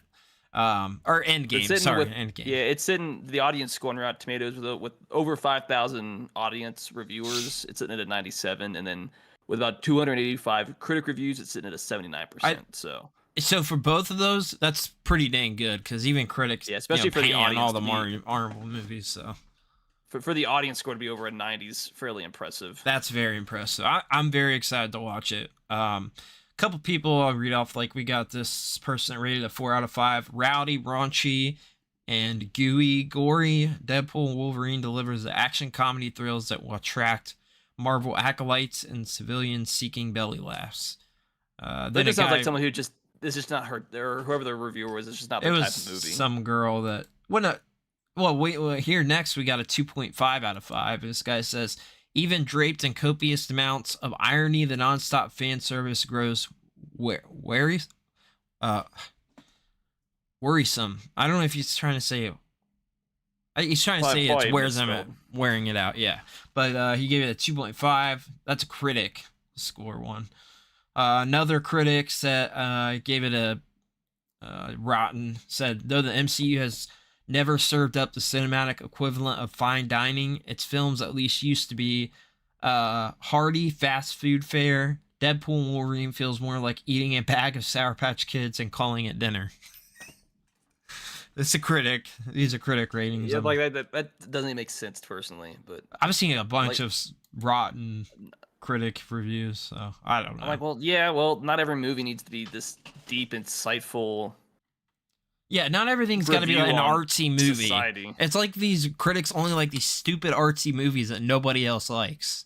Yeah, it's artsy, and you mean this art where it's just, I just threw paint on a canvas. Like, oh yeah, a 2-year-old can make that artwork. Yeah, like I think that's dumb as well. I never understood that the critic score means thing. Nothing to me. It's all about the audience score at the end of the day. But I did want to bring up too, because I'm actually interested in very interested in watching it, because it's a sequel to a movie that I don't know why it's getting a sequel, but like I loved it. Twister, they got Twisters, and it looks like it's got. Oh, that's just another. From what I understand, it's just another like disaster movie. Is really all it was. It's really all the first one was. Just a disaster movie. I loved it though. It's like a classic to me. But it's got a 92% audience score, which is way better than I thought. I thought it was going to be like a 70-some. It didn't. Considering it's just going to be a disaster movie. Yeah, exactly. Yeah, and Twister wasn't like, a phenomenal like masterpiece, but it was it's a cult classic, and I loved it. And it's got a 76% critic score too, so like that's pretty dang good. It makes sense. It's not, the critics aren't going to gush over it as a whole. But 92% for audience, that's great. This is what I like to see from cinema, because it seems like there's been a lot that have been rated. I feel like didn't Godzilla rate lower than Deadpool Wolverine? Wasn't it like a 93 or something? -1. Wasn't it like a 93 or something? Maybe I'm mixing up with something else, but Godzilla -1 is sitting at a 98 on both critic and audience on RT. About the same. I'm about to say, like, if that's below a 90, I'd be questioning who actually watched that movie. I know the movie technically came out last year. It's the best movie that I've seen in probably a decade. Godzilla Kong has a 91%. I'm thinking I love Godzilla. Came out a few months ago. Yeah, I liked it, but it's not. It's like an 80. It's like an 80% to me. At best, it's like a popcorn flick. Where I'd put it. Yeah, like it's just a kaiju fighting kaiju. It's enjoyable, but it's nothing. It's not like out of this world cinema. What I think deserves an actual 90, but yeah, or at least be in the 90%. It's nothing like it's nothing amazing or anything like that. But I enjoyed it as a popcorn flick, but it's not like a I'll just say this movie. Godzilla -1 is better than any other Hollywood Godzilla, and it's not even close. 100%. Except Godzilla 98, 99, 98. I'm gonna slap you so hard. That's a masterpiece. Godzilla movie I've ever seen. Masterpiece of a movie. Comparing it only to other Godzilla movies, it's the worst of all of them. He's like a fish. He's like a fish creature. I guess you'd say. Yeah. I hate it. I want to. I need to. I really have this itch to want to go back and watch Final Wars. Dude, you have to. I love Final Wars, man. I love it. But I want to go back. I'm in the process of going back and rewatching like all. That's the one I've Godzilla. Keep talking about and telling you about that. I think you should watch for sure. I want to watch every other Godzilla. I can tell you all the ones that are the must watch. I can tell you all the ones that are the must watch because there's a lot of them still. Even other ones I would say, yeah, you got to watch this for each era if you are wanting to watch all every three eras. Every non-Hollywood or every Toho Godzilla. Yeah, that's all I'm talking about. I mean, there was only a few other movies that weren't Toho. Only 3 other movies for Godzilla specifically. Aren't Toho. No, I'm counting those. Yeah, there's Godzilla 98 and then 2 other Godzillas. So you got what? No, you have just Godzilla 2014. You got Godzilla Kong, the King of Monsters, Godzilla vs Kong, and then King of Monsters. Oh yeah, okay. What, 4 or 5? Yeah, it's 5 total. Yeah, not counting the new one. They're not all straight just Godzilla movies, but he's in all those movies. Yeah, that part's true. Yeah. So I am excited to see what they're building out with that universe, though, because I think like there's a lot of potential, and especially at the end of the movie, like yeah, they're doing some things, and it doesn't mean I would say that this new Godzilla Kong is kind of lower on the totem pole of some of the other movies because I think the first Kong movie was phenomenal. Skull Island. I think I didn't like the first Godzilla movie as much just because he's like. This is a Godzilla trait for some movies that he's barely in it, but it was like when you actually saw him, you're seeing him through buildings and you were seeing like the tail and like you weren't seeing him at all. But the -1, you see him right at the beginning of the movie. Like right away he's there. And I wasn't the biggest fan of I went back and watched 2014. I didn't like it. It's an okay movie. I didn't care. It's just It's when he's there, it's too dark at times. Yeah, you can't even see him. You don't see him in the movie, and that's the problem. But King of Monsters, I think, is great. What I want to see. I like King of Monsters. I thought that was a really good movie. But yeah, it's Final Wars is a must-watch. We're getting off topic again. We got more CD Projekt Red games could be coming to Nintendo consoles. And before we get into that, I just want to say it. I like how hey, this is Deadpool Wolverine, and somehow we still end up talking about Godzilla again. I don't know how it happens every time. I think I brought it up somehow. Talking about the rating. Johnny said now. So later, guys. Mr. Coffee, spoilers. Watch out for spoilers. I've seen way too much before the movie. Oh, talking about. Okay. Yep. I hate when people post spoilers right away for a brand new movie that's been out like 2 days. Yeah, and then we skip this, but it's really small just before that. Okay, sorry. There was some news about Stellar Blade. They say bad news. It was just, hey, they're supposed to get photo mode, I believe, sometime in August. Oh, God. And then some came out. Some things are going to happen with that. it got pushed to the side. So apparently they're like, hey, photo mode is on its way, but for whatever reason, it's taking them a hot second to get it out. Give me just 2 seconds, real quick. Hold on. Okay. I've got to switch this. 1 Mississippi, 2 Mississippi. You've had 2 seconds. Stop it. Yeah, I'm a bit of a smart ass. You're such a silly Willy. You're just a Philly gooth. You silly little kids. All right, give me a sec. Oh yeah, the camera went and everything. I have to move this. As Brandon does whatever he needs to do. Asked me to improvise. I'm definitely not prepared. Yeah, but I know we talked about it. Obviously, definitely, well, he's doing something. Definitely looking forward to watching Wolverine Deadpool. It's just a lot going on. Brandon, what are you doing? I'm so confused on what you're doing right now.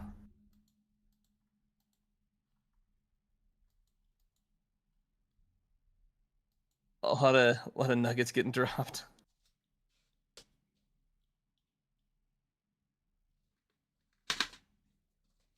Yeah, no, there was something. I got something to ask Brandon when he gets back.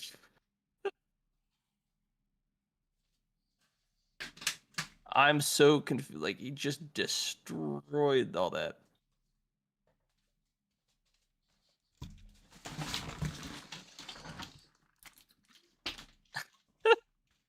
Okay, so yeah, I think I gotta see that when he gets back. Sorry, I had to move all these cables around. There's something going on here with this. Okay. What? Because you just deleted a crap ton of the notes. Oh, just hit. I don't know how that happened, but just hit back. Like a lot of. Just hit the back button. Okay, that's not good. I didn't mean to. You can undo it. Yeah, you did a lot. I was super confused what was going on. Oh no. My bad. Even a lot of the new stuff got deleted. I was like, no. Super not know what's going on. Yeah, I have no idea how that even happened. I had to crawl under the desk real quick, move this around because something's going on with the keyboard.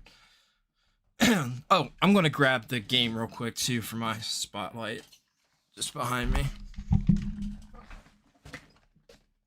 And this. So just break up the news real quick there. Yeah, you said that a lot of what you deleted is just gone. Like it won't come back.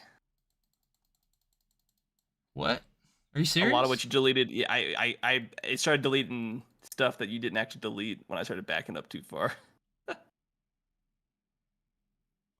So just go back the other way. I did, but a lot of the stuff you deleted something that's just gone. Well, how did that even happen? I have no idea. That's why I got concerned because I didn't know what you were doing or what was happening. Well, it's gotta let us go back. I've deleted the entire thing and it's came back before. Yeah, I know. That's why I was kind of confused because I just keep going. It's just getting rid of. Well, I was clicking. I was clicking there. You should be able to go back the other way now. Oh yeah, there it's coming back, right? No, it's just gone. It won't let me do anything. It's like the option's there, but is that me or you? See, I don't know. I'm clicking stuff back forward because it's just deleted a lot of stuff that you never deleted. Goodness, sorry guys. Apologies about that. I have no idea what happened. Do we know like the basis of what we had for the main news then? I have to pull back. Oh man, so much crap. I have no idea how that happened. The fact that I couldn't bring it back is crazy. I'm gonna have to try to pull some of it back up. Yeah, I'm sorry, dude. I'm very confused on all of that. Well, I guess while we're gathering that real quick, I'll just show this. I guess I can do both while you're doing that. So before I show the retro spotlight, this came in. So actual cart finally came in for this. So can't really talk. I'm not allowed to say very much, but I can show it off. I already posted on social media. But the dumper's there. You got the cart. I'll show because it's pretty fancy. But it came in a pretty nice case, so like packaging. Of course, this is just for the beta testing, so they only did 60 beta testers. Here's the dumper. It's got a purple board there, and then it says unlock switch on it. So obviously that's backwards, but and then we've got the actual carts. So the PCB is purple there, and they're not doing this for like the final run. It's just for the beta testing units, I guess. But so far, can't really do anything with it. It's kind of a paperweight right now, because software isn't out for it. So all I can really do is dump the games, but I can use my MIG switch now. I haven't put anything on it yet, but I've got a dumper. So theoretically, I've got this dumper. I can use it to actually put stuff on the MIG switch because it's obviously has software. However, the thing is about the MIG switch, they did get the website. The website's finally down, so you can't buy it anymore. So now they're going for stupid money. But yeah, you've got that, and then you've got the cable to attach to the actual unit there. So there's that. Really cool stuff. I'm looking forward to being able to talk more about it, and then the software coming out so I can use it and test it out. And then the game I was going to do this week is called... So this game came out towards the beginning of the life cycle for the DS. This was like a launch game. Essentially a launch game. It came out the launch window. This is called Feel the Magic XYXX. This is a Sega game. And it's kind of an absurd game where essentially you're trying to win over this girl. So you got to do all these crazy mini games. And like, it's kind of interesting that the DS era, like they got away with it because it's like a silhouette of the lady. But it says join the Rub Rabbits so you can feel the magic on the back there. But yeah, essentially you do a bunch of mini games trying to win over this girl. And it's got like a story. You can rub, touch, shout, and blow to control the game. There's extra game modes and unlockable costumes. Win the girl of your dreams by performing madcap stunts and rescuing her from danger. So it's just very interesting, like a weird oddball Sega game that like just makes no sense at all.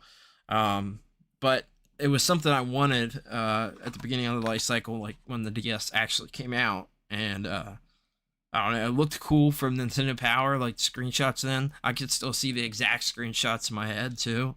But it's fine. It's like maybe like a 6 out of 10. It's not like a must play, but it's like it's a weird piece of Sega history in my opinion. And you know, this was not that long after Sega wasn't making consoles anymore.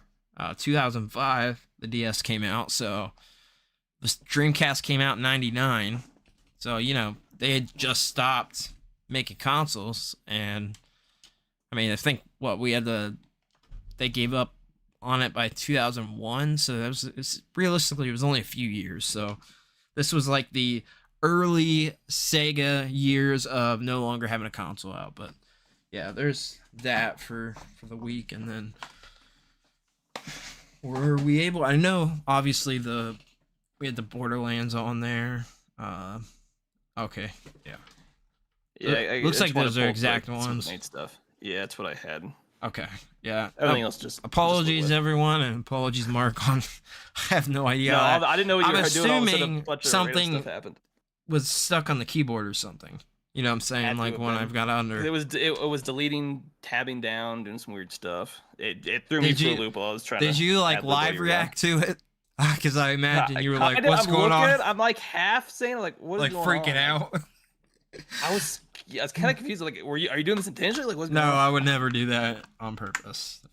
Definitely not. I mean, it was kind of a live reaction, maybe underwhelming what you would want me to say, but no, I could just see. I was concerned. Knowing you, I was. What's Brandon doing? It's kind of what I was saying. Like, what's going on? Brandon's doing something weird. Oh man. All right. So we got more CD Projekt Red games could be coming to Nintendo Switch consoles. So this is kind of interesting. I mean, CD Projekt Red, obviously, we both really like Cyberpunk now. It's definitely a phenomenal game at this point. So it looks like they're talking... So from what I saw, this is kind of started from a job description that they posted for one of their senior compliance QA analyst in the publishing QA department, essentially. Those are usually pretty accurate too. One of the big thing that this came from is under the second of their daily responsibilities says develop a compliance QA guideline and framework involving collaboration with outsourced QA partners tailored to meet the certification standards of diverse platforms. And they list Sony, Microsoft, Nintendo, Apple, and etc. So obviously, they stating Nintendo on here is really what started all this on this job description, because obviously they're saying directly. So is this, good news hopefully for the future, or are we going to actually get something? Or is this kind of like we're going to, it's an option, but we'll actually see in the future? Or is it just going to be like, hey, in 5 years, hey, in the next console, hey, it's strong enough. Here's Cyberpunk now that your successor actually has enough power to actually play the game.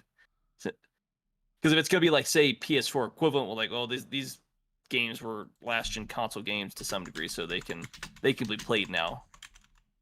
Leaves a lot of unknown, but it's just like, hey, this job description mentions something, so now there's a lot of speculation going on that are we getting new games, or are they just going to keep porting their older games that's like a generation behind, essentially? I can see them doing that because, like, obviously with like things like The Witcher and stuff like that brought to Switch, way after it came out, and it works. Like, obviously it's not the best version of the game. I have it and it works, and I put significant time into it, so I don't care what anybody says. It's playable for the Switch. The problem with both The Witcher 3 and for Cyberpunk, I've only ever played them on PC, so I didn't even have a terrible issue at launch with Cyberpunk because I played it on the best platform. Even though it was still buggy at launch. I played it on everything. I played it on 360. I played it on PS4. I played it on Nintendo Switch. I put significant time into all of them. The Switch, I think I've got 40-ish hours, and when I've already beat the game on 360 and stuff like that, I already had beat the game 2 times over at that point. I'm sitting at 100. I've played a little bit on my PS5, not a whole lot though, but I'm sitting at like 136. Oh, you see, I've played on PS5 on Steam. But I considered there's just too many other games at this point for me to go for a 4th time to play it. When I did it on PS4. Yeah, I'm sitting on. I need 3 more achievements to platinum the game. Mr. Coffee brought up about this new Spider-Man suit. It's I looked it up. Very, very interesting. It looks like Doctor Doom, like a Spawn-esque, like kind of. I don't know. It's a metallic, almost robotic costume, but it does look exactly like Spawn. It's got the green on there and everything. It's part of the new series called 8 Deaths of Spider-Man.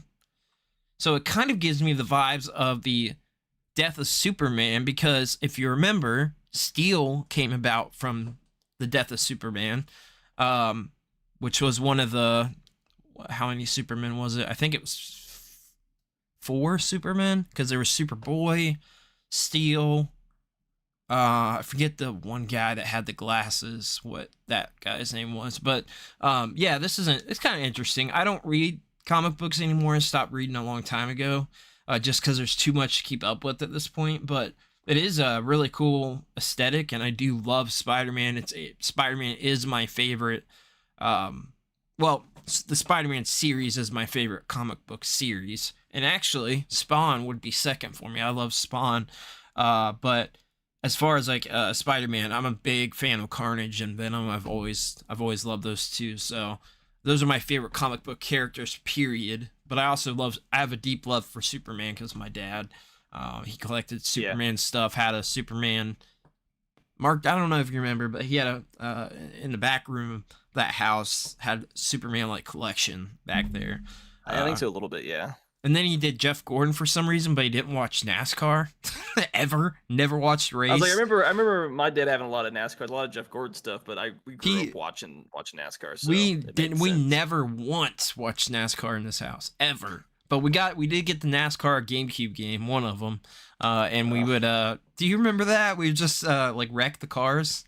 Yeah, I remember having one on the GameCube, but I remember the one I played the most was on the 64. I think it was like 99 or something like that. Oh yeah, that was I feel like everybody had that. I had that too. It was pretty fun, I guess. Yeah, it's like it's a not kid. Like memorable. Like, I'm gonna do 300 laps, 10 laps in. I'm just gonna turn around and start wrecking stuff. It's just you just go around a circle the whole time. NASCAR is something I would never be able to get into because it is just incredibly boring to me. It's just so boring. It's just I don't. That's why nobody actually does like real life laps. They just do it to like do 30 laps of track and then move on. Yeah, I don't know. Unless you're super into that like you're like a stuff. redneck. You like NASCAR essentially. It's like the redneck guess. University. You have to watch NASCAR. You have to watch it to actually be a racer. To be a racer, you can't. You got to be pretty smart. There's a lot of physics and shit that go into that. Yeah. Sorry, I didn't mean to swear. You're good. Jeff Gordon, I don't know what the thing was with Jeff Gordon, but he collected the trading cards. He collected he had a bunch of action figures of Jeff Gordon. He had a bunch of everything, models, Hot Wheels cars, and I don't get it. He never watched it ever, so it was a very weird thing. What do we got next, Mark? There was a store that lost $1.2 million in Pokemon, Yu-Gi-Oh, and Magic the Gathering cards. Oh, I was about to say, that was all Charizards. No, it's just straight merchandise, just raw over-the-counter pricing for these, not like actual costing cards. Oh, wow. Yeah, this apparently happened over in Newton Aycliffe, England. And it happened, there's apparently 2 different times. The first time happened on June 14th. They apparently broke a hole. It doesn't say how much they took the first time, but they came back again apparently on the 23rd of June. And they were reportedly in the building for a whole 45 minutes the second time. What? And it totaled 1.2 million USD in stolen goods. Which is a lot of loss for a warehouse. And that's raw. This was a warehouse, not like a storefront, but that's a lot of product. That's a lot. I don't even know how did they get away with that? Just not caught in time, and then because they're trading cards, there's no way to track it. Once you can just open it up and that's pretty crazy. That's pretty crazy, legitimately. That's really crazy. So apparently security cameras, at least the second time, that's how they knew they were in there for 45 minutes, but I don't know how the security or just took too long to report, but yeah, this store lost $1.2 million in product. There's a lot of. That's rough. Like, for real. Dang. The fact they were just targeting just like trading cards, because Pokemon, Yu-Gi-Oh, and Magic. Now. There's a lot of There's a lot of really with that much, the amount of cards that cost $1 million, they're bound to make a lot of money, either in opening it up and having good cards, or just sitting on those unopened boxes and selling those like 10-20 years oh yeah, those would be really easy to steal, because there's like 12 of them in a case or something. Yeah, plus usually you end up selling like some of the old, like you've had them for a while, at least in today's market, like a packet for close to like how much the rarest card is, because of the odds of getting that rare card. Probably not going to get it, but I guess you never know. So that definitely increases some of the older, like, out of print cards and stuff like that. Yeah, that's rough. Dang. Well, that's a lot of, and it happened twice. Why didn't they not get, I think the first time was security more like guard or something. Small scale. Yeah, I've got no idea. That's crazy. Dang. Yeah, that's rough. I don't know about that one. They didn't report it. I guess they didn't tell us like what was stolen the first time or the second time, but apparently they put a camera up, I guess, the second time. That's how they knew they were in there even longer. But yeah, no, more than likely they're just going to turn those around and just sell them on Amazon or online. Oh, yeah, for sure. The TCG Player is that big card selling app. Yeah, they'll probably jack up the price a little bit from retail, but they're probably going to make a lot of money. If they stole $1 million in product, they could turn around and probably make a little over $1 million just reselling it. Mr. Coffee said, were any cards graded, you can track those. They were just straight up new, right? Yeah, from what I understood, they didn't say anything. It was more because it was a warehouse. And from some of the pictures they showed us, it looked like they were just like actual in box. They're in boxes and packages, like they were unopened cards essentially. So man, that's fairly crazy. Current stuff. So I mean, there's straight up heist. With that amount of cards, there's bound to be a handful of those cards you could probably grade and make a lot of money off. Make a lot of, yeah. We got Retro Stars Alliance said, evening everyone. How's everyone doing? Doing good? Doing good. Not sure about Mark over there. I've never know about him, but it's a mystery. Oh man. I thought that was crazy. That is crazy. And then I this next, I didn't know if you want to keep going down the comments. Sorry. Oh, do we have another comment? No, I didn't know where you were at. No, we're good with comments. We're good. No, and this next, I only brought up this next topic because we technically talked about it last week, and it's just like a nice little follow-up as far as Twitch unbanning Donald Trump, and they actually came out a few days ago, and it just said, well, he's a Republican nominee, and so we just unbanned him because of that. Okay, that's interesting. That's like a non-reason. Wait, so Twitch leans more conservative then. I take it, even though they allow I doubt it. They don't seem very conservative. No, the whole the whole meta with some of the female streamers on there is definitely crazy. That's what I was thinking too. I mean, it's owned by Amazon. I don't go. It is, isn't it? So if you really need to go watch one of his rallies on his Twitch channel, I guess you can do that. Vinny to the K said, "Yo, Trump should play some COD Zombies with the boys." And Retro Stars Alliance said, "I support Trump." Hey, all I'm gonna say, because we're not a political podcast or political channel, some of those AI president videos on YouTube, they're insane. Pretty funny. Some of them are crazy, really creative writing.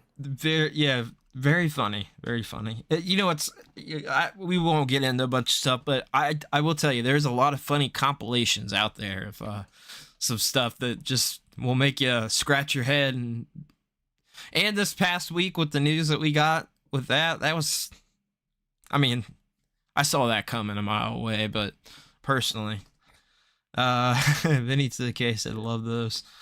Yeah, those compilations are wild, but compilations are. Yeah, they're fairly entertaining. They're very entertaining. I mean, I don't know how it doesn't matter where you are on the spectrum of anything. Like I from like a comedy aspect, I just think it's funny. Like all that proves is we need real life Donald, Obama, and Biden to play video games in real life. That'd be peak viewership. That'd be interesting. But why hasn't somebody made like a Donald Duck version of Donald Trump? You know what I mean? Like, I'm sure they have somewhere. They probably have. Mr. Coffee said, "If you want a great laugh, go look up Kill Tony." Yes, I watched all that Shane Gillis Trump stuff. I watched all of it, every bit of it. I love Kill Tony. One of the best podcasts / shows out there. Freaking hilarious, dude.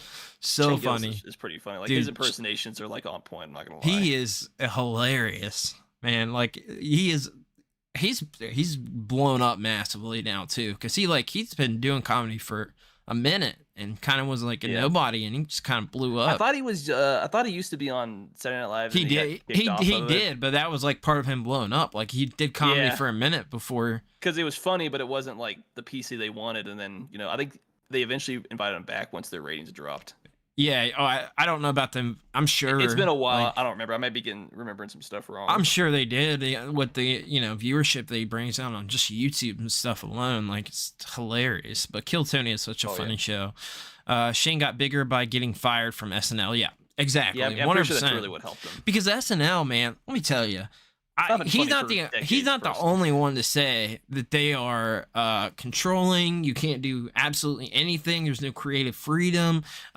It's literally just a grind. Like you're just working. You know what I mean? It's just another job at that point. But then again, even when we were back in high school, like going like it wasn't funny anymore. I didn't care about it then. That was like what, around 2010. All the good stuff, dude, is from the 90s. Early 2000s, late 80s, like all the good SNL stuff. The only good skit that I've ever actually liked, and I didn't even watch it, it's just the whole the cowbell skit. Oh yeah, with I never thought that was funny. Oyster one. And I was in high school, so it wasn't. You're watching it like after the fact, but I never cared for it. I liked when oh god, why is his name escaping me? He's one of my favorite actors ever. He was in Tommy Boy. I don't know why I can't think of his name. He was in. Oh, I know you're talking about. Yeah, you know I'm talking. He passed away a long time ago at this point, but he was hilarious when he did Saturday. Oh, Chris Farley. Yeah, Chris Farley. I don't know why I couldn't think of that. I feel bad. Yeah, his skits were hilarious. That guy was all about it. And what a he's kind of like Robin Williams to me because he kind of like you get to see really comedic actor.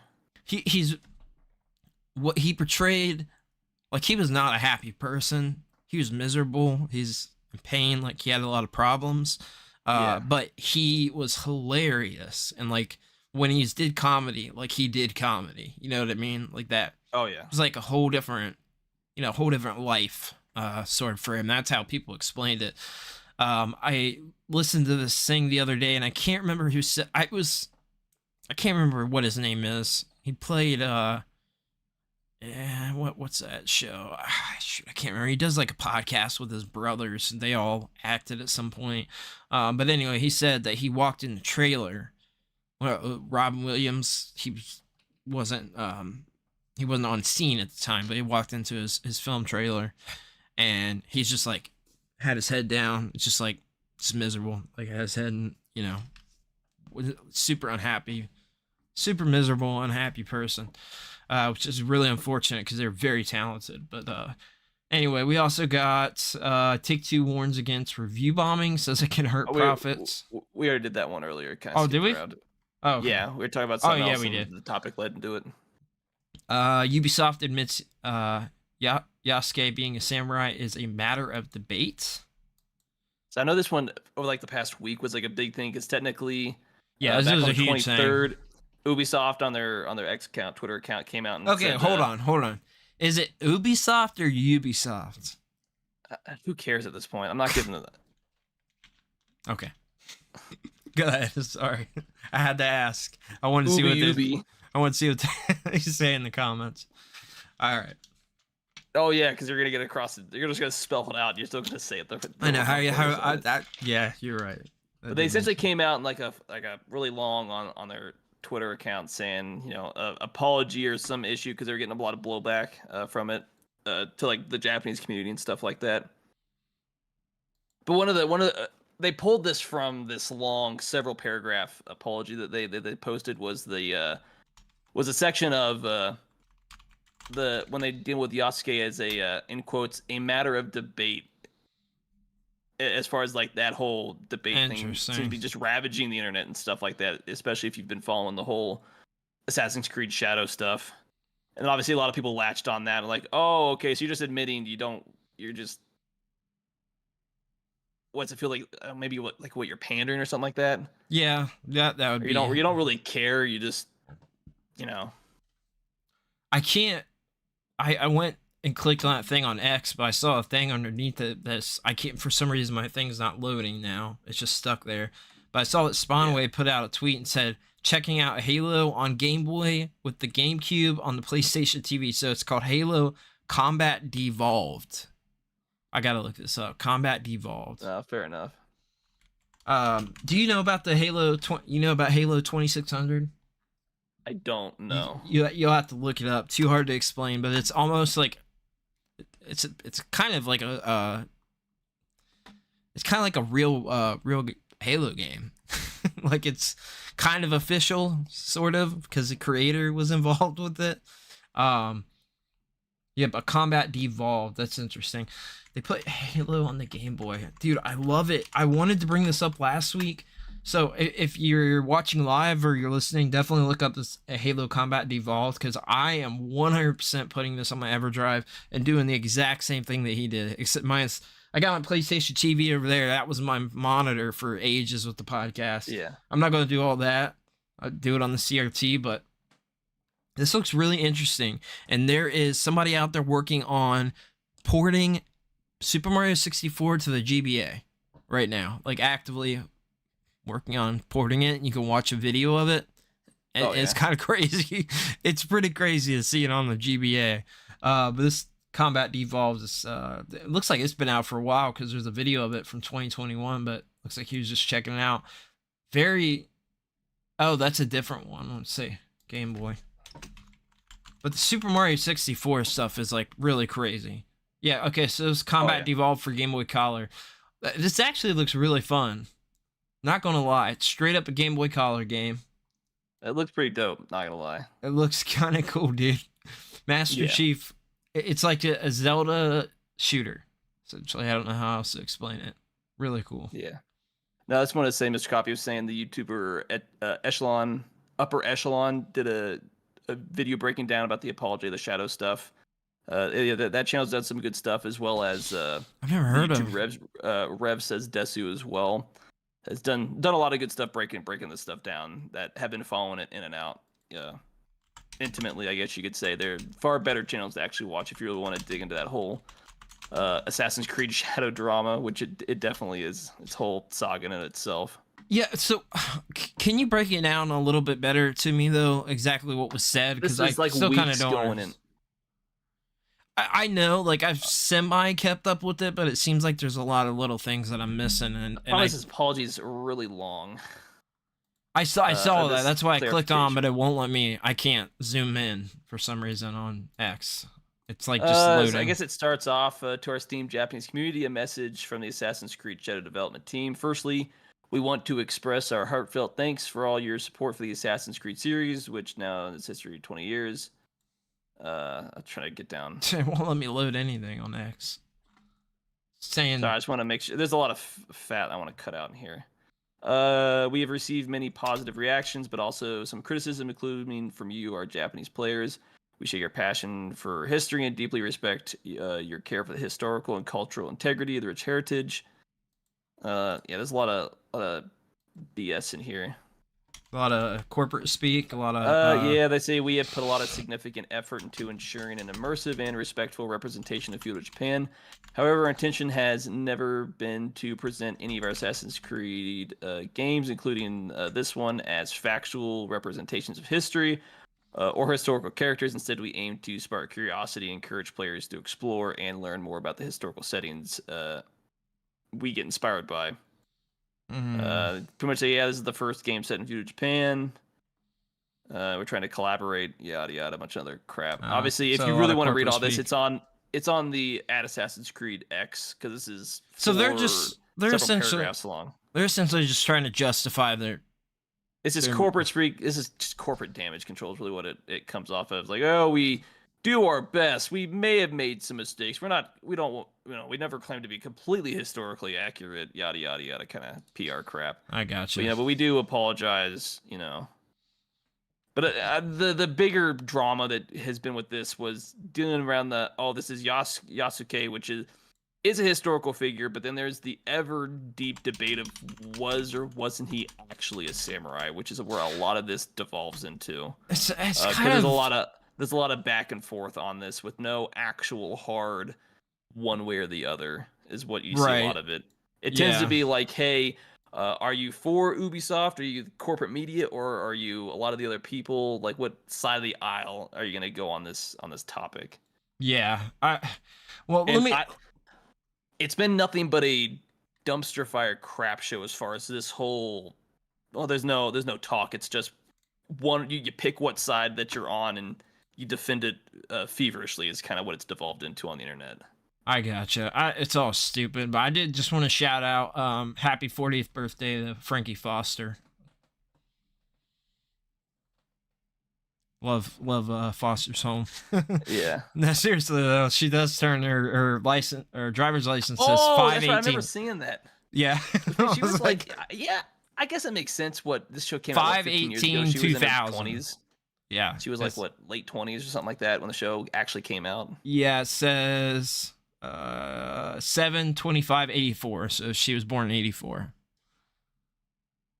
That's what it says. It says date of birth 7/25/84, 1984. Yeah, so she would have been in her early 20s when the show came out, because it came out in like the mid 2000s or something like that. Yeah.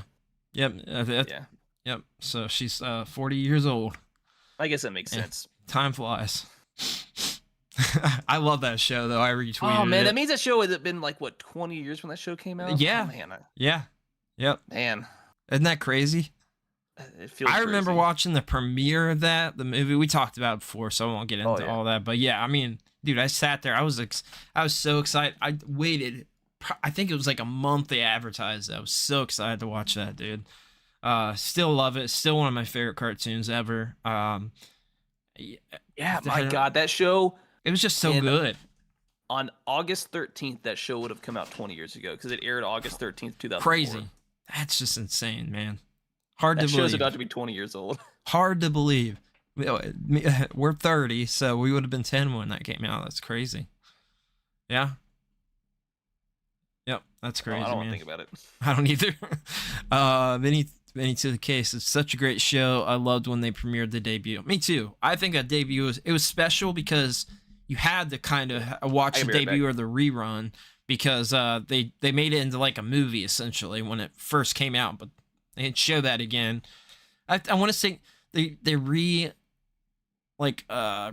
that, a few times throughout that week. I want to say it was only a week. It could have been a little bit longer, but it was longer, so it's kind of cool. Mr. Coffee said, I feel old because that was my son's favorite show. I don't feel old, man. No, some of my other favorite shows are much, much older. The original Duck Dodgers and, things like that, Looney Tunes and stuff. So I was down the shore in New Jersey watching it on a CRT as it premiered while sitting in the sun. Yep, I was watching on a CRT too.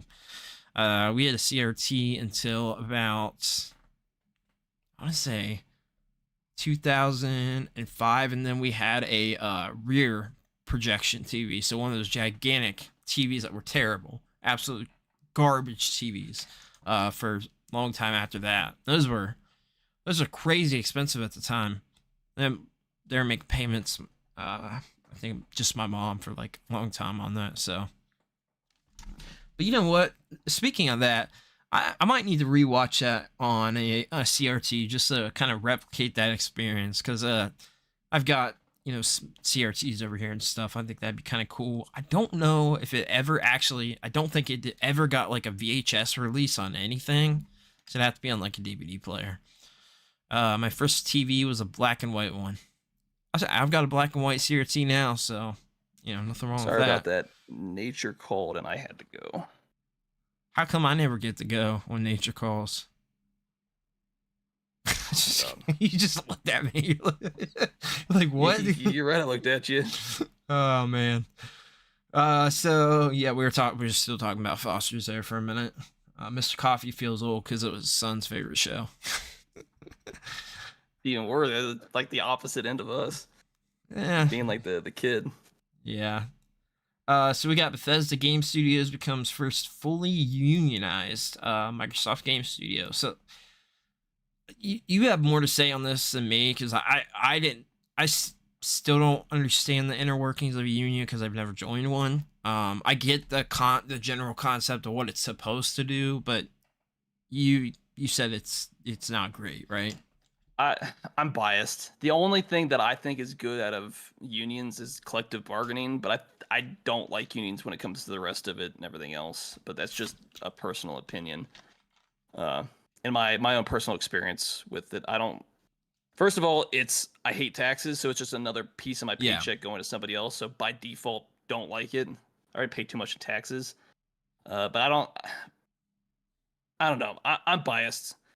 Because when unions first existed, there was no, security from employers and stuff like that. But obviously, state and federal laws exist now, and I prefer having my own say on my own job and stuff like that. But yeah, I'm just not a union person personally, and everyone's gonna have wildly different takes on it. That's just me.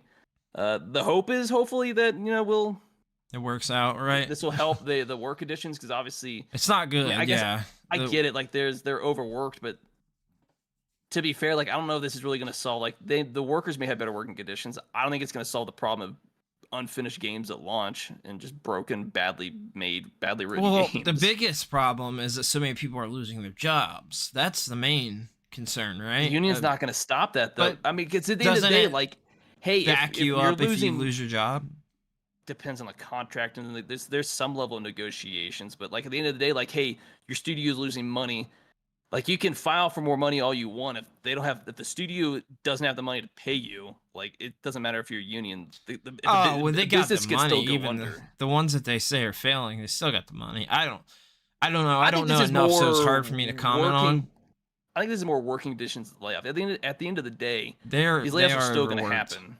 Especially if like game after game starts losing money. Like Microsoft has a lot of money, but like there's several companies that Microsoft owns and like subsidiaries and stuff like that. Like, hey, if this smaller company is losing money, like you know, we don't have money to pay you because, you know, finances are allocated in certain ways and stuff like that. Like businesses go under all the time, union or no union.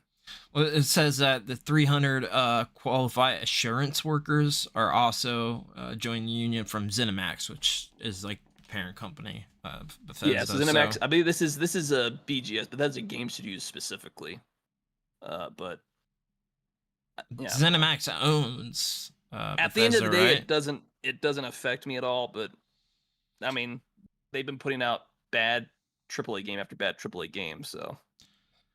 Yeah, I mean, being overworked could cause problems with the games coming out and stuff too, though, right? Like, there's problems with that as well. People are going to not be into it at all and or not be about it. I mean, you don't get into making games out of just having a job. You got to go into it being a gamer or loving games. You don't just go into. You don't go to game design for no reason.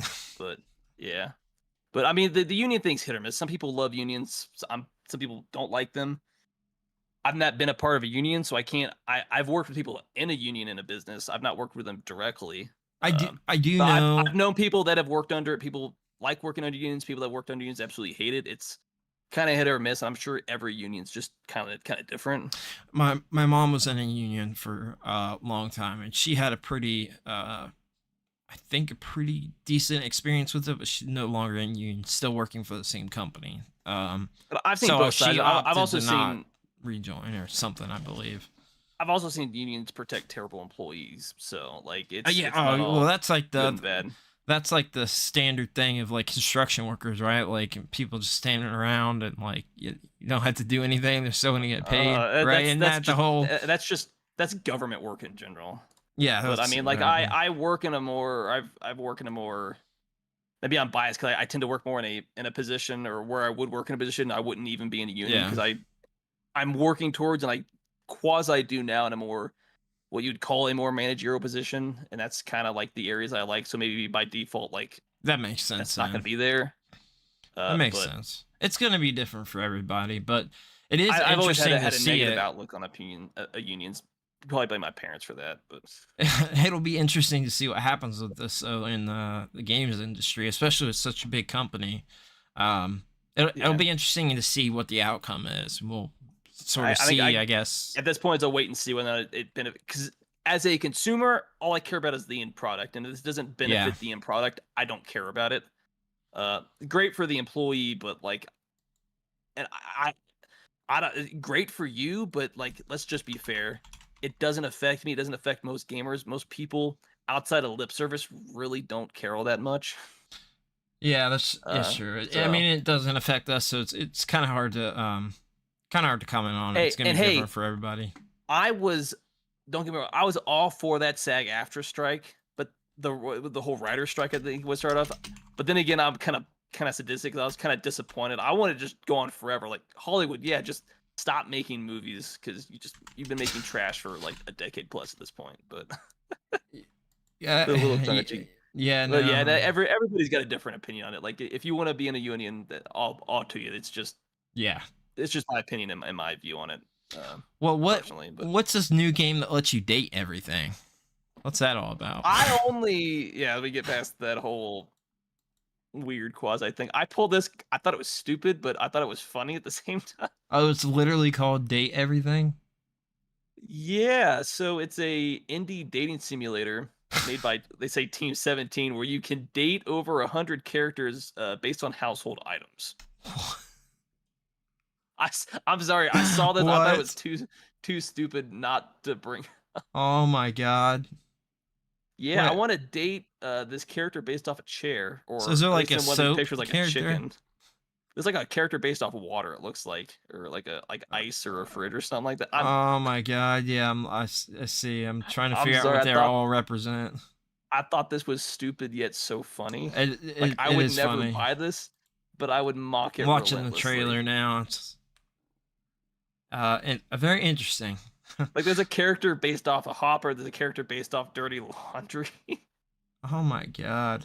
Where do they come up with this stuff, man? This has to be a really niche audience, dude. Oh yeah, no doubt. This is not something. This is like a a game like, I don't know, if somebody was, I was scrolling through Facebook or something, somebody streaming, I might stop for a second and watch. It's that type of thing.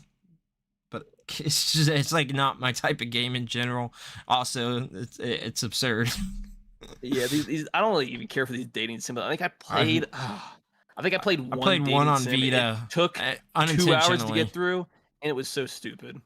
I did it because like I just want to play a dating sim game, and I think it was just more like it was a Japanese dating sim. So, I mean, take that for what you want. I unintentionally had one on the Vita. I just didn't know that's what it was. I just pick games up for that system all the time. I don't know if I bought it on PC or not. I was trying to see. There's a lot of visual novels and dating sims on that. I played the meme game, that Honey Cam Studio, but it's not a dating sim. The what? The Honey Cam Studio, but that's not really a dating sim. I don't know what that is. I did play Doki Doki Literature Club though, which is it's a visual novel. I have way too many games on Steam. It's hard to good. Probably most of them are dating sims, right? No, the game was called Sakura Sadist. That's the dating sim that I played. It took like 2 hours, I think, to get through. You see Sakura Wars? Sakura Sadist. Sadist. Okay. Sorry. That sounds terrible, Mark. It was a Yuri dating sim game. Roll through this. If you roll through the Steam page, or like the Steam community, it very obviously makes sense why I dabbled with it, but you dabble in a lot of weird things. It's like 2 hours and the game's complete. That's funny. And what do you mean by dating sim is you just hit next and just read, and there's very little to no actual input outside of next text box. So I don't know where they come up with this stuff. Absurd. I gave one a shot, and I was like, this is so stupid. Luckily, I was only out like $5 for it, so. That's hilarious. You know what I just realized? This really screwed up the notes in general. Like, messed up some of the stuff there because I had questions after. Yeah, no, it messed a lot of stuff up. Oh, it's so frustrating. This stuff takes so long, too. Well, it is what it is. Well, I guess we can just move on to we'll just move on to the other stuff because it's already getting podcasts running pretty long. So oh, sorry, Retro Stars Alliance, a dating sim. Can I date a hanger? That sounds like maybe, it would hurt. Maybe. This definitely felt like a without saying, you could probably make the idea of the person that probably made that game. Yeah, but we go to the next big stuff. I guess this next one kind of makes sense. Because we definitely talked about unions. Yeah, we are. Yeah, we're going to watch the Deadpool Wolverine. Planned on reviewing it. I got my ticket for this weekend, but Mark can't can't watch it this weekend now. So hopefully we can do it. I already bought. I literally only bought it to do the video. I would have waited till it came out on stream. You just go solo on a video if that works. Yeah, that's we'll see what happens.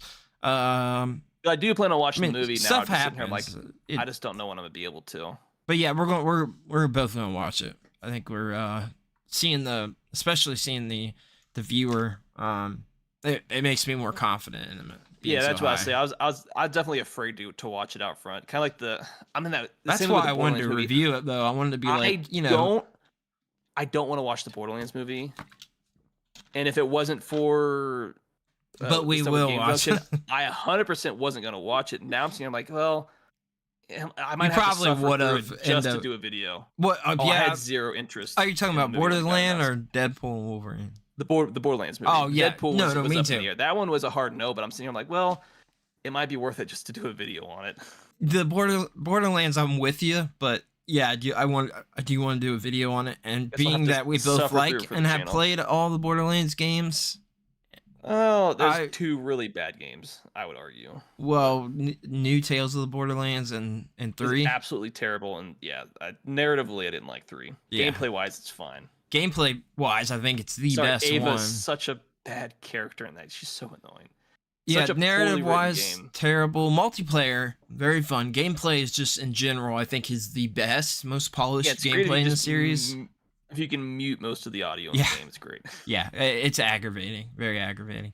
And it's funny, that's the regular version of that is is on PlayStation Plus right now. So, yeah, interesting stuff. The only good writing's in the DLC. I'll say that. I'm with you. You got to get the Ultimate Edition is a way to go. So you get all that DLC for sure. The main story is just meh. It's on the Switch now, even, so there's like no excuse for people not to play it. I tried Borderlands 1 on the Switch, and I didn't like how it played. It's pretty rough. It's pretty rough on there. It is. That's an old game too. Like, it is. Had no problem. Yeah, it's kind of sad. Yeah. So what do we got next? Sorry, I guess this definitely works out. So this is coming from the SAG-AFTRA union. They're calling all members who work on video games to go on strike, effective, today, January immediately, 26th. right? Yeah, pretty much. And they announced this Thursday, so it was announced yesterday on the 25th of July. So they SAG-AFTRA has been in negotiations for more than a year and a half with the bargaining group that includes Activision, Blindlight, Disney Character Voices, EA, Epic Games, Foremost Interactive, Insomniac Games, Take-Two Productions, VoiceWork Productions, and WB Games. So this started back in October of 2022, and I guess they say began in October 22 to September of 2023. Yeah. They voted essentially overwhelmingly in favor to authorize the strike. Apparently, from what they said, the negotiations had been going positively. Essentially, it wasn't, for the most part, it was going fine. But the problem, what they initially called for the strike for, was on the way AI was apparently languaged and how they were trying to write up this contractor in the negotiations. The big hang up is AI, because they came out and says they found common ground on 24 of the 25 proposals, but the one is dealing with AI. Which, here's the thing. This is my honest view on it. Like, one, we reported on it. I think it was because I was tweeting about this right as soon as it's been going on for a while. It was like this came out. It was like 10 minutes. Within the first 10 minutes, they announced this, and we knew that this was happening. One, it took like 3 months or something for them to actually make this happen.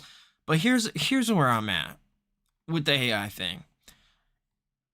It sucks about that because it's 100% going to take quite a few jobs, but I feel like this is just delaying the inevitable because AI is just progressing. I feel like we're watching it real time as much as we've talked about it already just this year.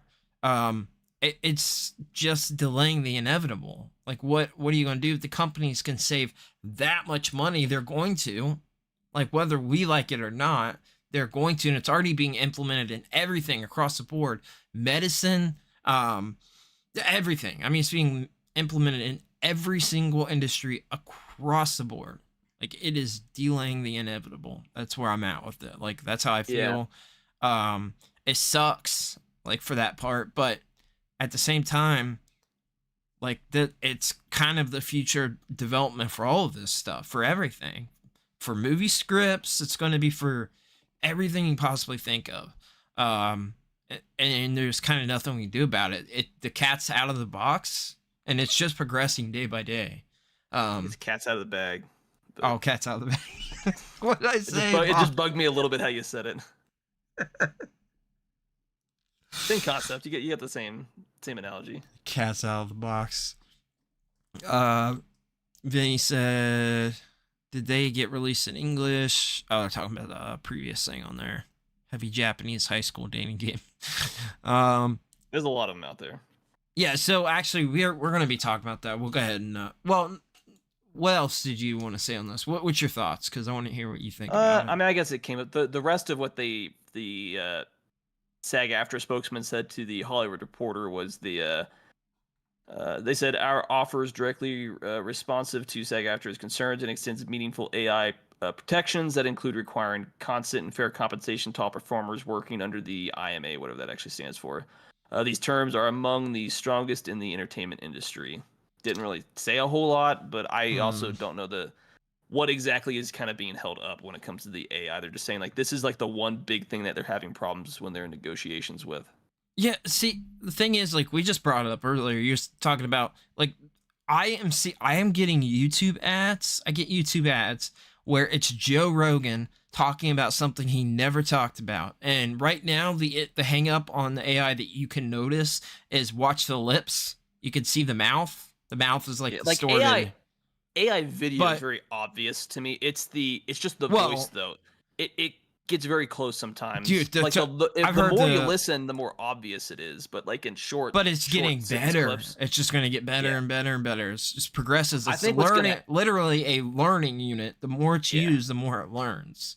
The more it's fed. What's going to have to happen, because I don't think it's going away. But as far as like stuff made with AI, you're going to have some form of, I guess I hate to say this, but some form of federal legislation on this. You would have as to, far 100%. As penalties for either misusing AI, as far as what you guess you want to call it a deep fake, either for political or personal reasons, for like, oh, I'm just gonna take pictures of you and get you in trouble essentially. Yeah.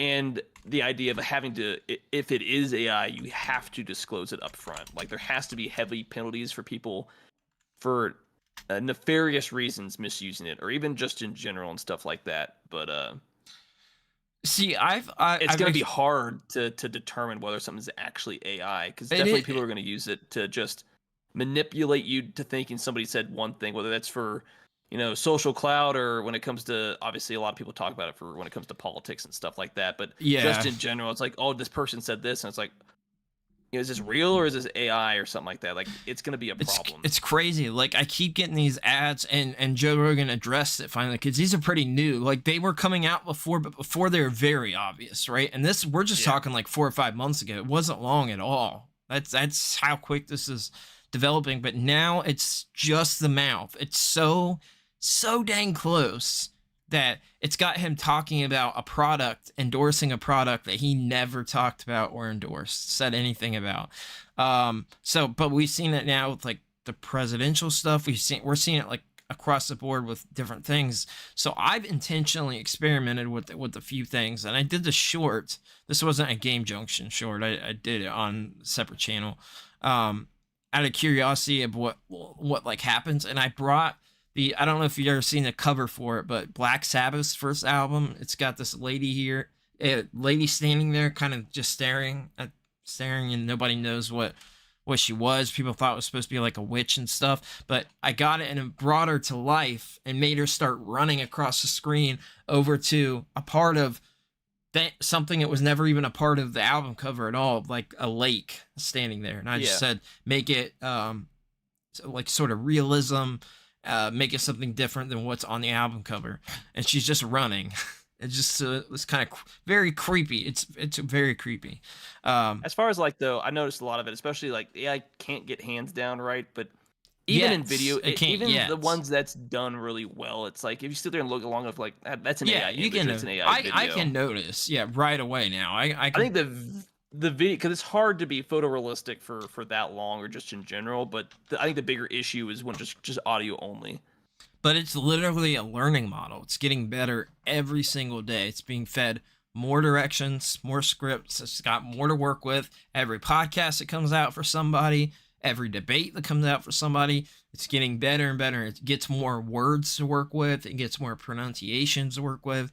It gets more face movements. So like literally just people moving their eyes, and like, it's developing all of that.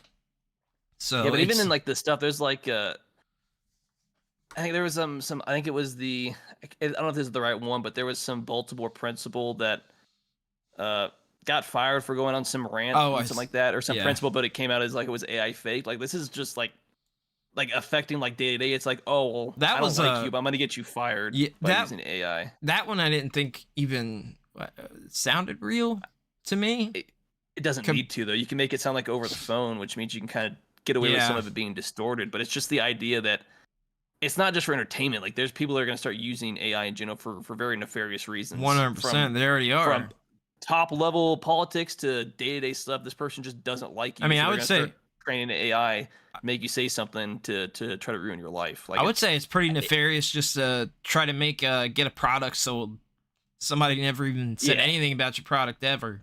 That's creepy when you're at such a high level celebrity, and then like that starts at, it's going to be happening way more. It's already been happening for a while in the we'll just say the adult industry, where they've they've been doing that sort of thing and throwing faces on, you know, it's just crazy, man. It's crazy. But yeah, it goes from just general stuff about compensation to losing jobs to I'm just gonna make stuff up. Like I think there's a lot of upside with AI. There's very obviously a lot of downside with AI if not, you know, proper precautions aren't taken. So it's I mean, it's just one of those things like, you know, what you're dealing with today is gonna be very different from what you're dealing with in 5 to 10 years from now when it comes to AI. So it's, you know, it'll be interesting to see how everything gets affected from day to day to just AI in general. But yeah, I don't think it's going anywhere. Yeah, it's 100%. It's not going. The cat is out of the box already. You said that intentionally. Yeah, I did. Yeah, that time I did anyway. But yeah, so looks like we got. Okay, did you want to say anything else on the well, did you watch the trailer? Yeah, I did. I know we kind of on and off talked about it because obviously they just released the final trailer for the Borderlands movie, and I feel like we talked a bunch about the issues with. I think across the board casting is just bad. I think the casting's terrible. I think the Kevin Hart one's really weird casting. I think that's the one that sticks out. But even both like the Lilith casting just doesn't make sense as well. It's weird. It's weird too. Like I think across the board, but even if you actually watch this trailer, I think some of the way certain graphics look just aren't the best in the world. I think I think it looks cheap. I think it looks cheap. Yeah, the CG looks cheap. It really does.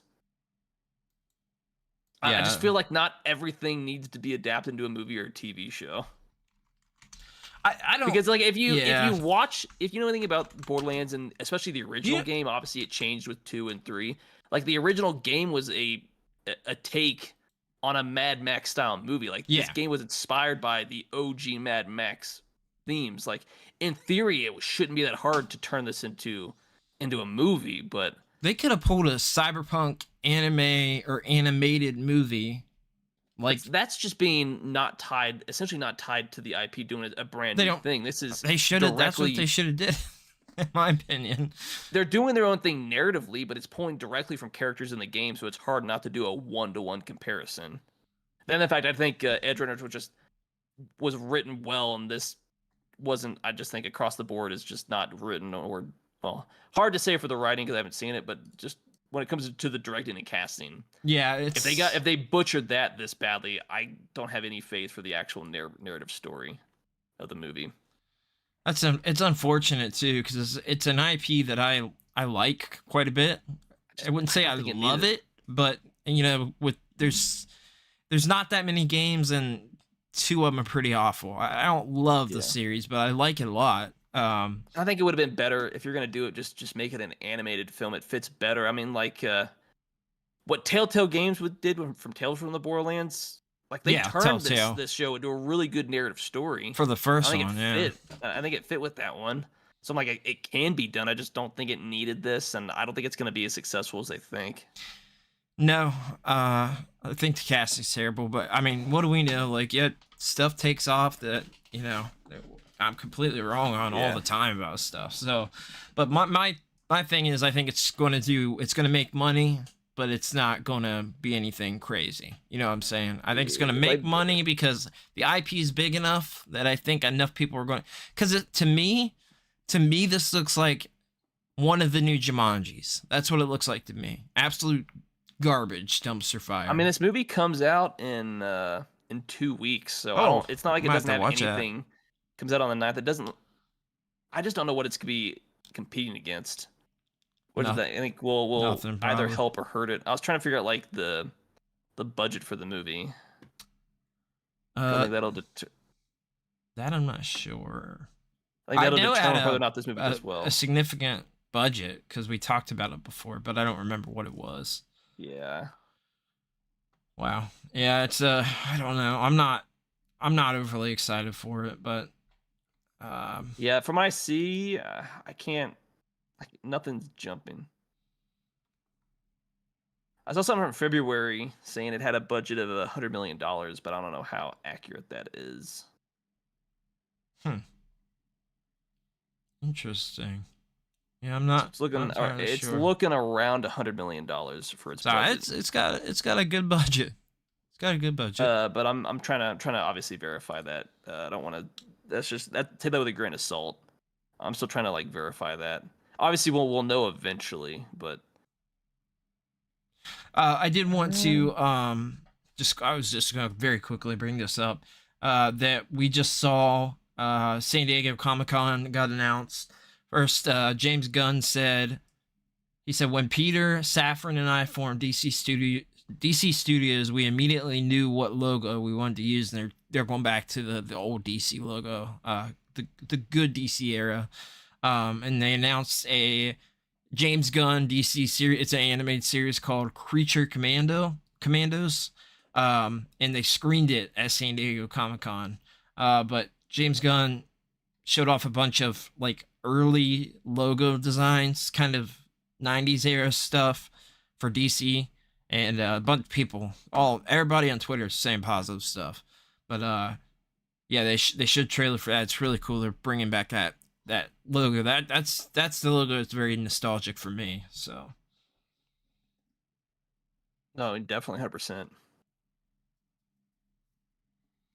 Yeah, no, I was still looking up some other stuff that I couldn't find. You're good. Did you want to move on to the next thing, or? I mean, I know we can. Unless there's something else you wanted to hit up. No. Other than your anime, do you have an anime this week that you were gonna do, or? Yeah, I did. It won't be that bad. I gotta pull it back up after it just got. I know. Demolished. I'm sorry, man. I feel bad. All right. So yeah, we were just like last news thing, kind of not news, but it is. So in 3 days from the recording of this, the Xbox 360 marketplace goes down. So I did a bit of digging and was looking around on this and stuff, because I'm gonna set mine up tomorrow and probably get some stuff to mostly what I'm worried about is DLC stuff for games that I have now already. Yeah, there's a few games I am grabbing for sure too. But there's a list out there if you want to look out. I just typed in Google and it pulled up on Reddit the other day. I'm looking here what's coming up. But yeah, so basically the marketplace is getting taken down. You'll still be able to play online, but you won't be able to buy anything or access anything. So kind of like how they did with the 3DS and the Wii and stuff like that, where like you can access it and stuff. So they came out and said that this will only affect purchases on the actual Xbox 360 consoles. They said the backwards compatible titles on the Xbox One and Series X and S store will remain available as normal. You'll also still be able to re-download previously purchased titles on your console, but if you're the type to keep an eye out for an Xbox 360 plugged into the internet and ready to go, this will be your last opportunity to purchase new digital games and DLC for the platform.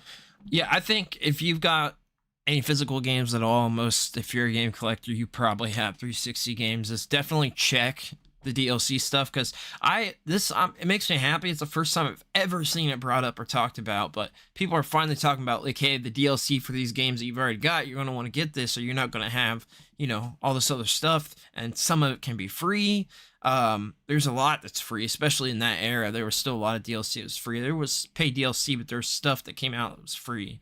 So you're going to want to make sure that you're getting everything to complete games or whatever. And that was the last era where I would say that there was DLC made after the game came out. You know what I mean?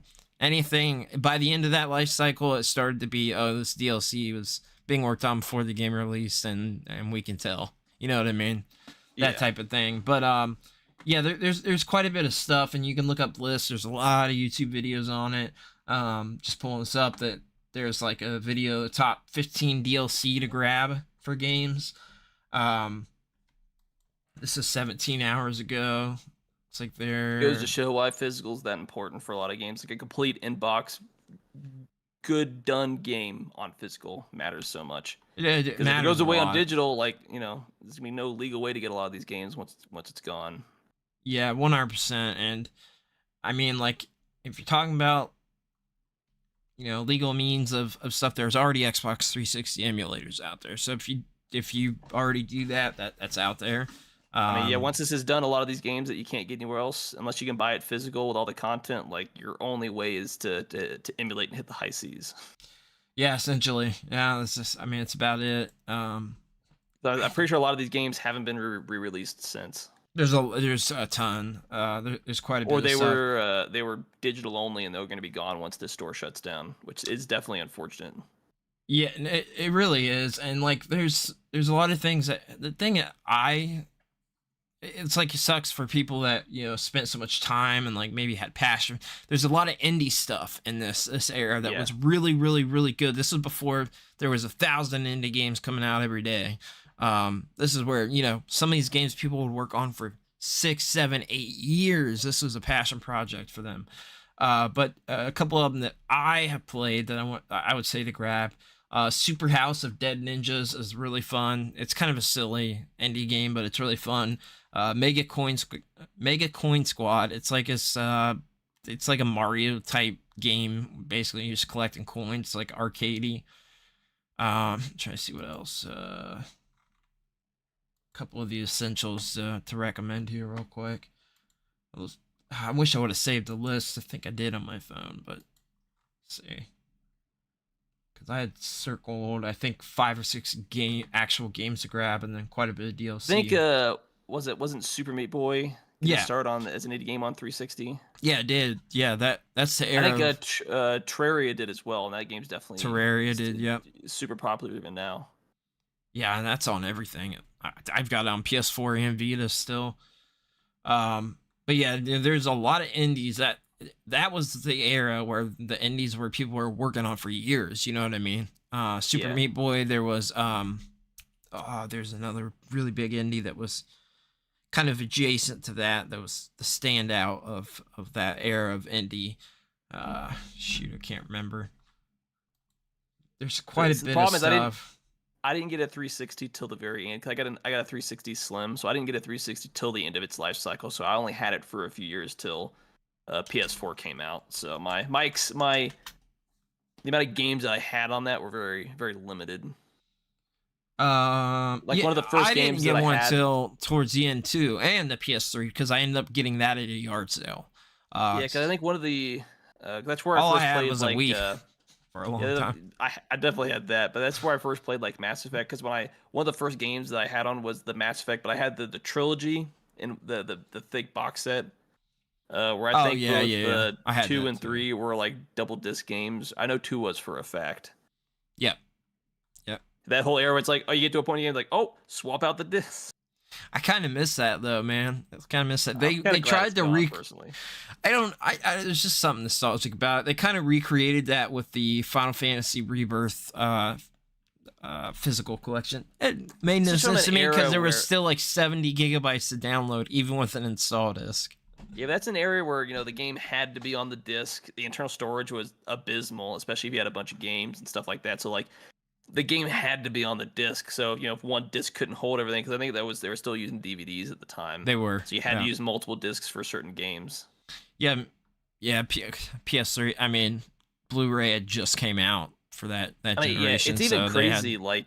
How the limitations. Yes, Braid and Fez. Fez was the game that I was thinking of that I had in mind, but yeah, somebody knew it right away. No, I was just gonna say, like, it's amazing how the limitations of like the 360 era, the double discs affected like Mass Effect 2's development and stuff like that.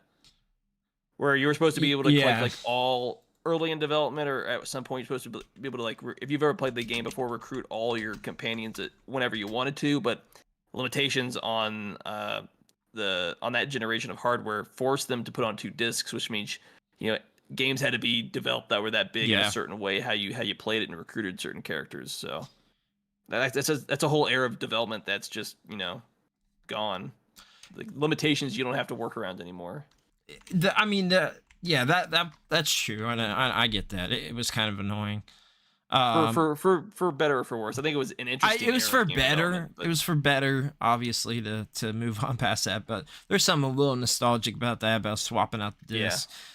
Vinny to the K. I just want to mention in the conversation they were bringing up buying anime in that era. I definitely did that. Buy anime movies on my system in that era. I never did it again after that, because you can still do it now, obviously. I never did it after that generation. I never bought anything that on was the era where to watch.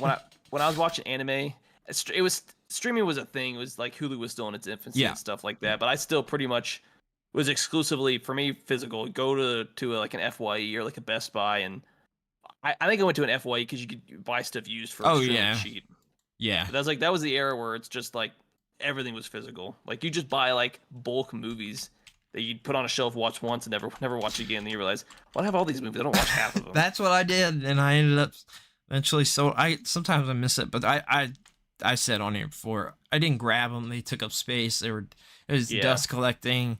As much as I am a physical guy and always have been, movies it's kind of different, because I love to collect them, but I never watched them ever. Yeah, that was the problem. Watched any of them.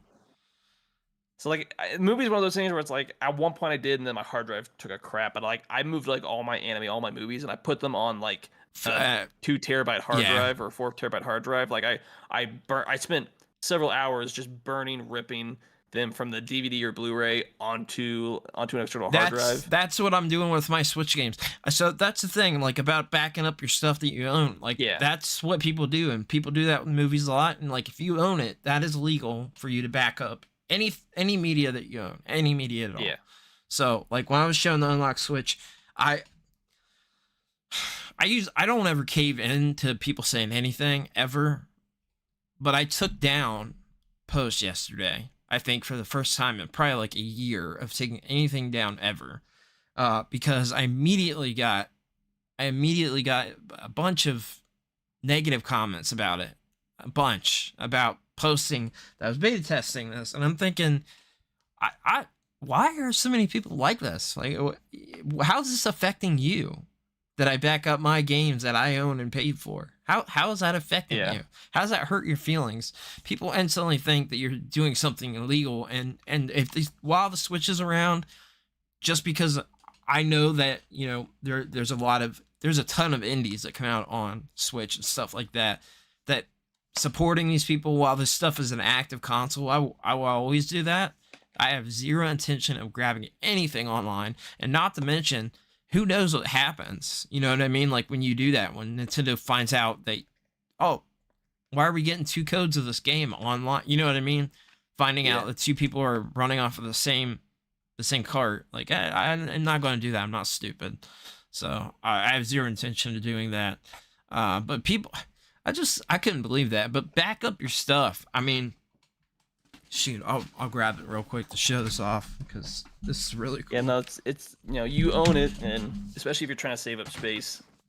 Because at the time, I didn't get rid of any of my anime, but I definitely I ripped all these movies. I got rid of a whole bunch of the movies. Hard drive's gone, so I'm out of all those movies, which, you know, sucks. But so I've got this is the GB operator from Epilogue. They actually sent this out, and it was something I was already going to buy anyway, so I was pretty happy that they did.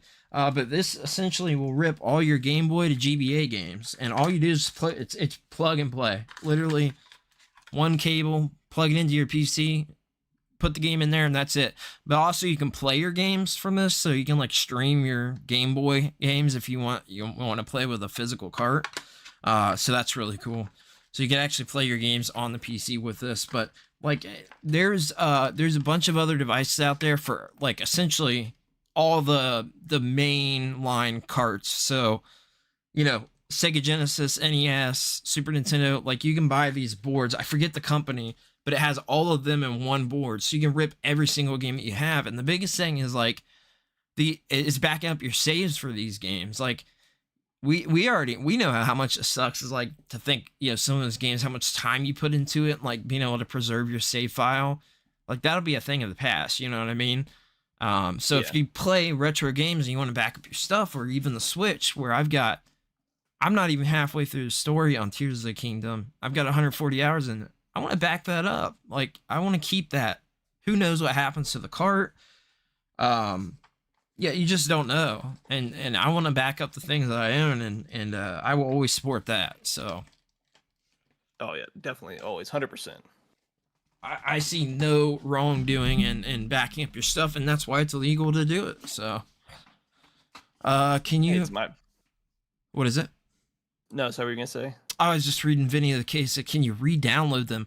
Actually, I'm pretty sure no, that you can't re-download any of that media, any of the films or TV because of what's it, like the legal stuff with that, like copyright and stuff like that, or pretty sure you can't. I guess Licensing would be the thing, yeah. So I'm pretty sure you can't access. That's the thing. Like that's the thing about the physical. That's why, because they can just take it away from you. So you bought all that, and you can't access it. I'm like 90% sure you can't access any of that stuff. So I'd be interested to see, to go back on the 360, and I'm going to do it tomorrow to see. Listen, this is just more proof. Like, if you're gonna get movies or TV shows, don't buy them digitally, because you're gonna be stuck on a platform and no way to get it off that. The only digital movies and stuff I own, and one of these services no longer exists, is codes from physical movies I bought. I would do that. I would enter all the codes, because I was like, why not? There's no reason not to. And what happened with a lot of those that I did go back to, I actually just ended up watching the digital code that I got, which is terrible, because there is compression and stuff like that, obviously, in streaming and in digital movies. So it is better. You do get the full experience to watch on disc, and there is a reason to do that if you're watching on Blu-ray or 4K Blu-ray. All I can say is, like, if you're really into physical, backing it up, but you don't want to just balloon out of space, and like if you buy a movie or something like that, digitally rip it yourself and do like a medium that you can watch wherever you want. Obviously, make sure you back stuff up. And then then you can just get rid of or sell your physical if you don't have room for certain DVDs. But the very least, like, if you digitally back it up yourself, obviously you should have at least two separate backups. Memory's getting a lot cheaper now. I know somebody that has 80 terabytes of media, music, TV. Very easy. Yeah, that he's kept forever. He's been doing it for a long time, way before people were like, do this stuff. So yeah, and memory's cheaper now. So yeah, Vinny mentioned about the whole Funimation Crunchyroll. Like, sometimes that's the big thing. Hey, you bought this, you've got no access to it now. We don't care. It's bullcrap, but it's the case. Like, taking control of your own media, whether it's physically or digitally, I think this is why it's just that important. If you really like something and you want to be able to watch it, buy it physical, make your own digital backups, and then you can watch it wherever you want, and you don't have that worry. Or like on a streaming site, you can't stream this now, like, anywhere. There are some shows or some movies that probably don't have a home for streaming, so you have to find it physical somewhere. Will. Some of them never will. Or you just have to, take the risk and go to the high season and get a copy yourself. I know that you're obviously, those are your options. You're not into the horror movies, but there's a lot of B-level horror movies and stuff that's inaccessible anywhere but physical. Like, there's stuff that was stuck that only ever came out on VHS, and the only way to watch it now is a VHS or a Blu-ray. They got transferred over to Blu-ray and stuff like that will never be on any streaming service ever. And there's a lot. There's so many movies that will never have a home on streaming services. So and I see absolutely zero reason why you should not back up your own saves and your own games. And I think saves are a big thing too, because to me, like, now, especially with my time and like just preserving what I've already done and played and stuff like that, you can't trust any carts. You can't trust, I just don't, systems, anything anymore.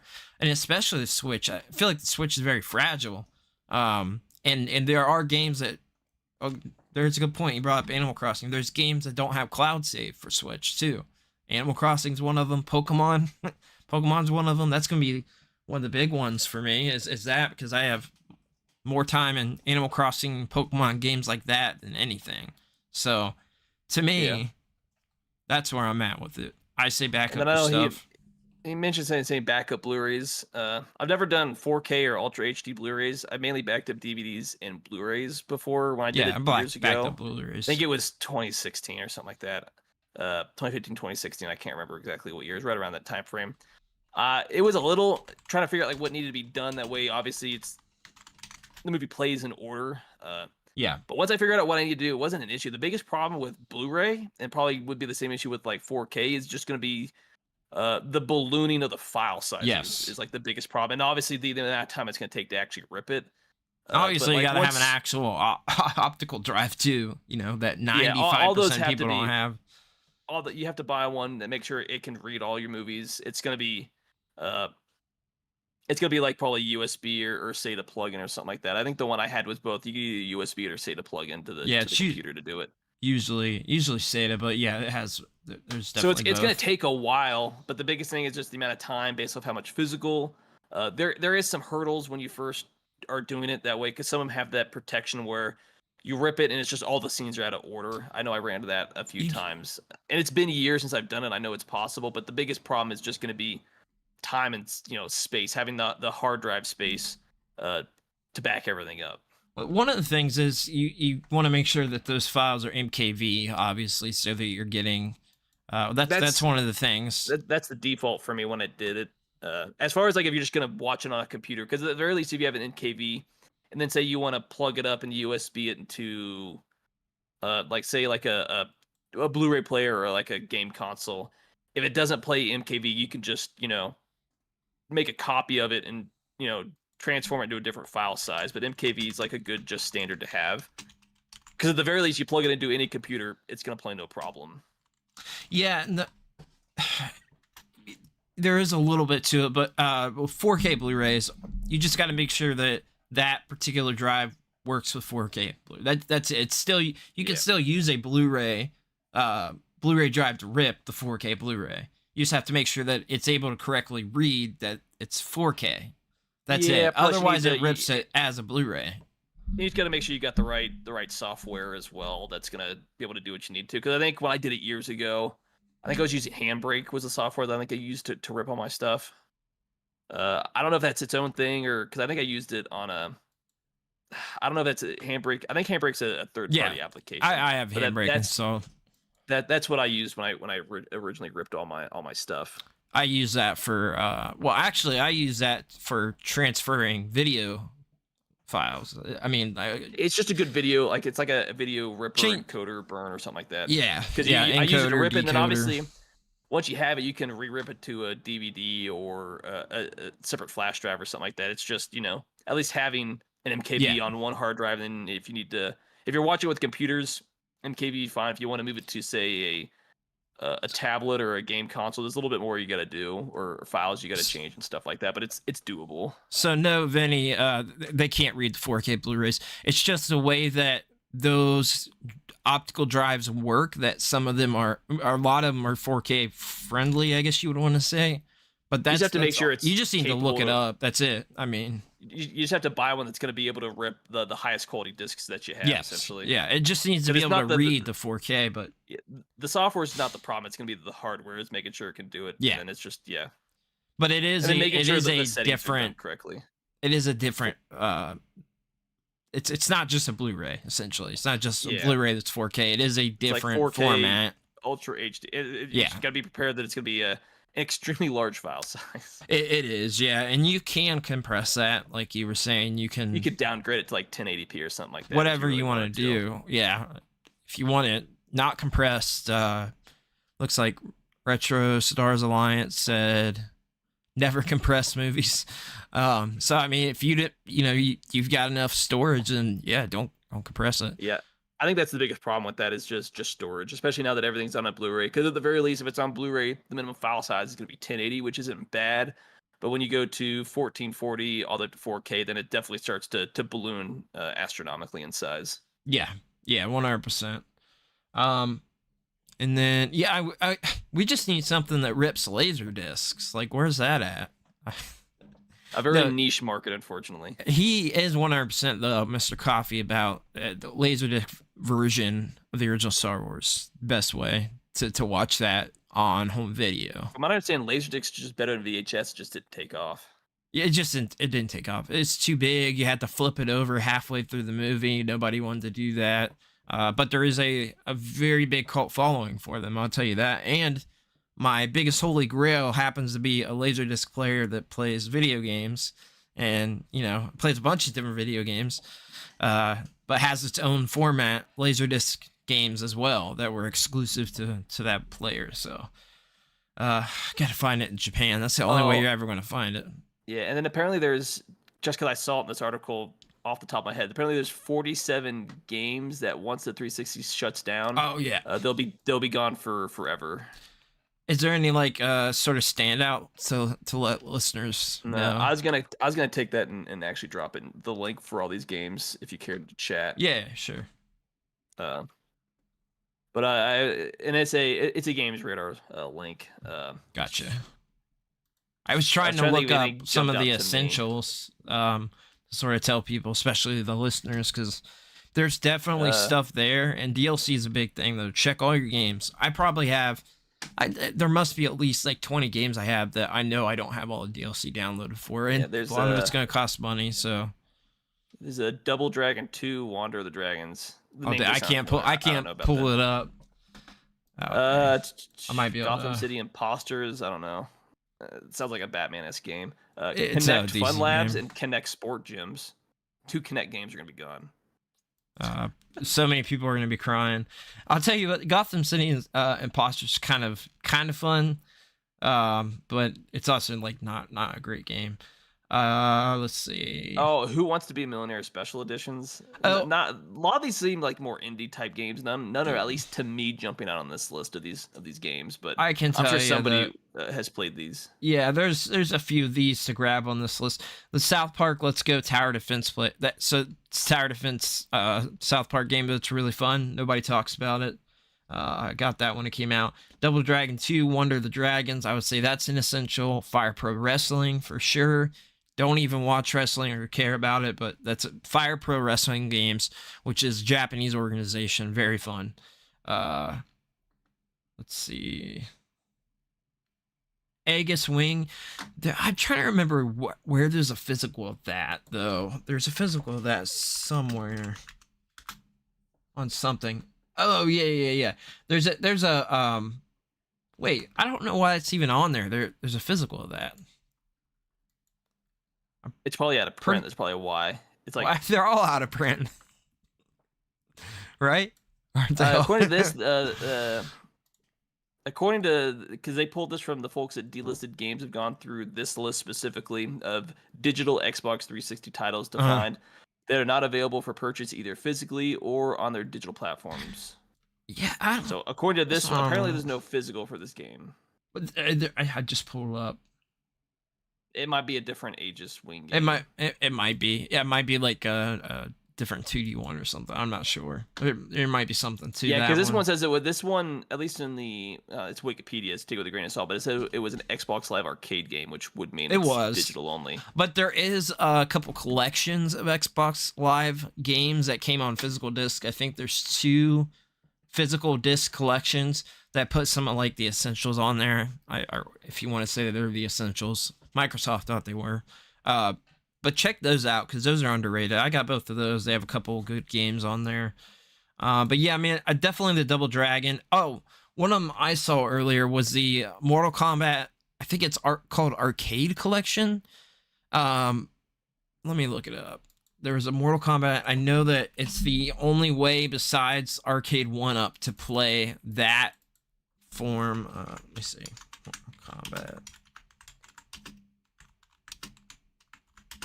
Getting used to a physical keyboard.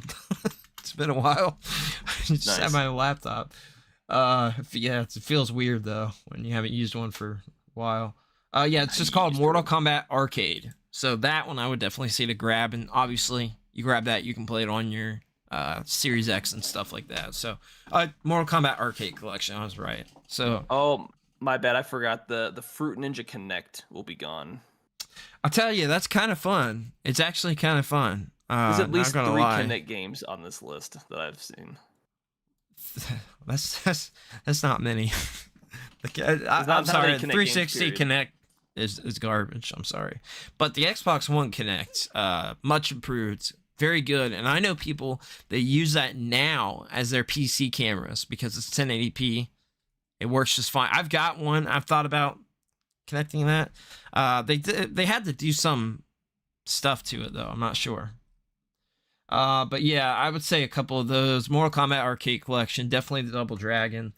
Would recommend those. I know that Mr. Coffee brought something up earlier that I may have missed. Yeah, just Google search Xbox 360 Marketplace. But yeah, there's definitely some good stuff there. So, and then did you want to bring up your thing? Do you have anything for this week? Yeah, so I guess the last thing we got. This was work because finally came in the mail yesterday. So I just more of a movie than an actual anime, but this is the Boy. I know I've talked about it before. The Boy and the Heron. So they just did the I got the 4K steel box set for this one. Which the benefit of this one is it's both it's got the Blu-ray and the 4K Ultra HD discs involved in this one specifically. If you've ever watched a Miyazaki film or a Studio Ghibli film, I definitely highly recommend it. It's a really, really good one. Before I got too deep into it, the one benefit that I really like about the Steelbook is it surprisingly actually came with some goodies on the inside.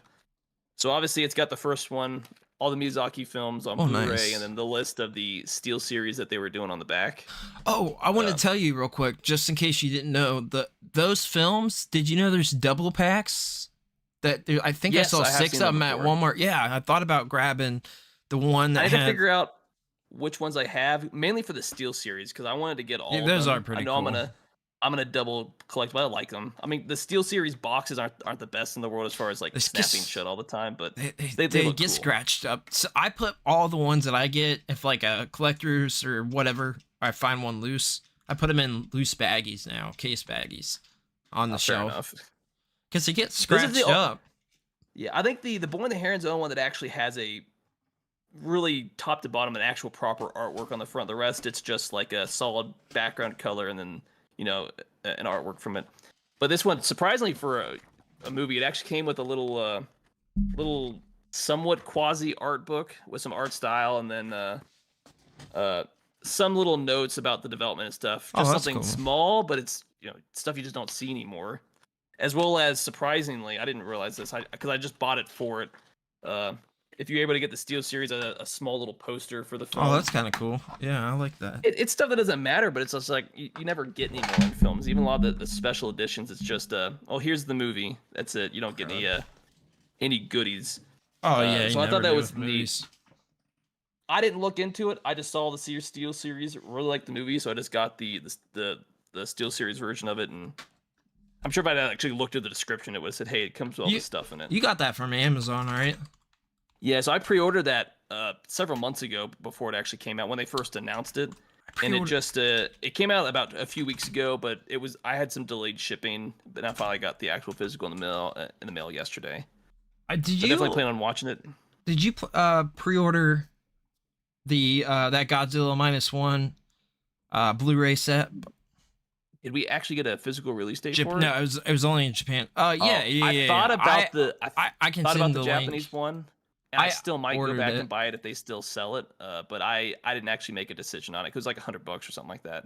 Yeah, I wouldn't be able to watch it. Like I could obviously put it in my Xbox and watch it, but it's Japanese with no subtitles. So my TV is not expensive at all, and it does auto captions. So I'm just saying it translates. I don't trust auto captions. I'm just saying. But no, especially look, from a different language. Said, if you haven't seen it, I dropped the link in there. Dude, it's straight from the Godzilla store. Oh my gosh. It is cool. It is cool looking. Very cool. But outside of that, obviously, it's Studio Ghibli's Hayao Miyazaki film is the most recent. I guess there's two different ways to look at it. If you actually haven't watched it, I definitely highly recommend it. There's two different stories. You actually have the story of the film and the story of Miyazaki himself when he was writing this. Because from Miyazaki's take, it was kind of like a take on a little bit of some of his personal background, but it deals with a lot of his take on, from what he said, the inspiration came from his view on how animation was going, and from being disgruntled to kind of just the idea of accepting it. And obviously that's definitely captured in the story itself with Mahito, I believe is his name. But it obviously starts out without getting too spoily. Takes place during World War II or the later half of World War II. His mother dies in a fire accident at the hospital, so he kind of goes to the countryside, and that's kind of where it goes from the real world with a lot of Miyazaki films to the whether you want to call it an isekai, but it goes to a mythical world, and obviously his views on it change a lot because his father kind of remarries, doesn't like his new mother essentially. Obviously, it's not a surprise. And then I think the movie deals a lot with death, acceptance, kind of moving on and stuff like that. A lot of the themes kind of in the film. I don't want to go too deep into the overarching narrative story because I'm a believer in not wanting to spoil stuff, and I think this is a really good movie. So if you like me are able to go to it like as blind as possible, I think it does well. But Miyazaki's got a really good track record. So if you've seen any of these movies, liked any of these movies before, you're gonna be entertained. Movie definitely starts off, the first 30 minutes can be a little slow before the actual narrative and the story definitely start moving forward, but I definitely think it's a great watch. And I think it won this is his film actually won an Academy Award, so it's definitely worthwhile. Obviously, it's one of the few times I definitely agree with the critic score. The critic gave it a 97 on Rotten Tomatoes. It's sitting with an audience score of 88. Both I think are very respectable scores. Obviously, people like different things, but I think it's overall a good movie. And if you're able to watch it going as blind as possible, it's if you want to watch the movie, there's definitely it's coming from the actual G Kids website who actually dealt with the dub and the publishing. You can stream it on Apple TV, Amazon Prime, and Fandango at Home. Those are all the streaming platforms. Or you can buy it on DVD, Blu-ray, 4K Ultra HD plus Blu-ray, or the 4K Ultra HD Blu-ray Steelbook are all technically able to buy all of them. What's going on? I was just showing the software you're talking. Yeah. No, that's fine. And then obviously it's they did really well with the casting as far as the English. Christian Bale, Dave Bautista, Willem Dafoe, Mark Hamill, and Robert Pattinson are some of the big names that are actually in this film. So kind of like a lot of the Miyazaki films, there's always a lot of Hollywood star power that you don't think would do well on a animation dub, but surprisingly it comes off fairly well. Much so, I didn't realize any of these people were actually voicing most of these characters until like after the fact. Like, what's the point then? Yeah, I just think it just shows like how good they are. That's true. I think the only one that I kind of picked up on was Willem Dafoe just because of how he speaks. Yeah. But no, yeah. Like does he speak like the Green Goblin? His role is the Noble Pelican, so he's not in the movie all that long as far as his speaking points. It's only a handful, and he's at the very end of the movie. But even then, it's I think he does it pretty good. Well, like he doesn't sound like a regular Willem Dafoe actor the way he kind of speaks. But like if you pay attention, the same thing with like Christian Bale, Robert Pattinson's a little bit harder, and the same with Mark Hamill. Yeah. Like if you know who they are and you listen to it, you can hear it. But like if you go in not knowing that they're there, you might not necessarily pick up on it a whole lot. Yeah, I'm looking forward to checking that one out. I've got that on the list to watch. I'm hoping that it comes to a streaming service soon because I want to watch it before I buy like a physical of that. Yeah. Just because I can't start collecting those again. I can't collect a bunch of movies. But the benefit is outside of Robert Pattinson, who voices the Grey Heron, the rest of them aren't like the focus of the film. Like Mahito, he's voiced by Luca Pavdoin, which I don't think he's all that old. I think he kind of fits the age with the character. So your main character is voiced by a fairly unknown voice actor or actor in general. So there's a lot of big names, but they're more just supporting cast. So they're not taken away from the film, essentially. But it's obviously animation, so. Would you say that it's in the upper echelon of Miyazaki movies that I would say, like, obviously I'm not a kid anymore, so my take on films has definitely changed over the years. But it's definitely one of my more favorite movies that I've seen. Well, that's good. Then. Definitely, I think there's only two films that I like more. One is my favorite, which is Castle in the Sky, and that's just never gonna change. It's my favorite movie. And then obviously number 2 is Nausicaa. But I think this definitely comes at number 3. Because it's kind of a toss-up between, say, like a Princess Mononoke and then, like, The Wind Rises. which I think I'm one of the few people that actually like The Wind Rises.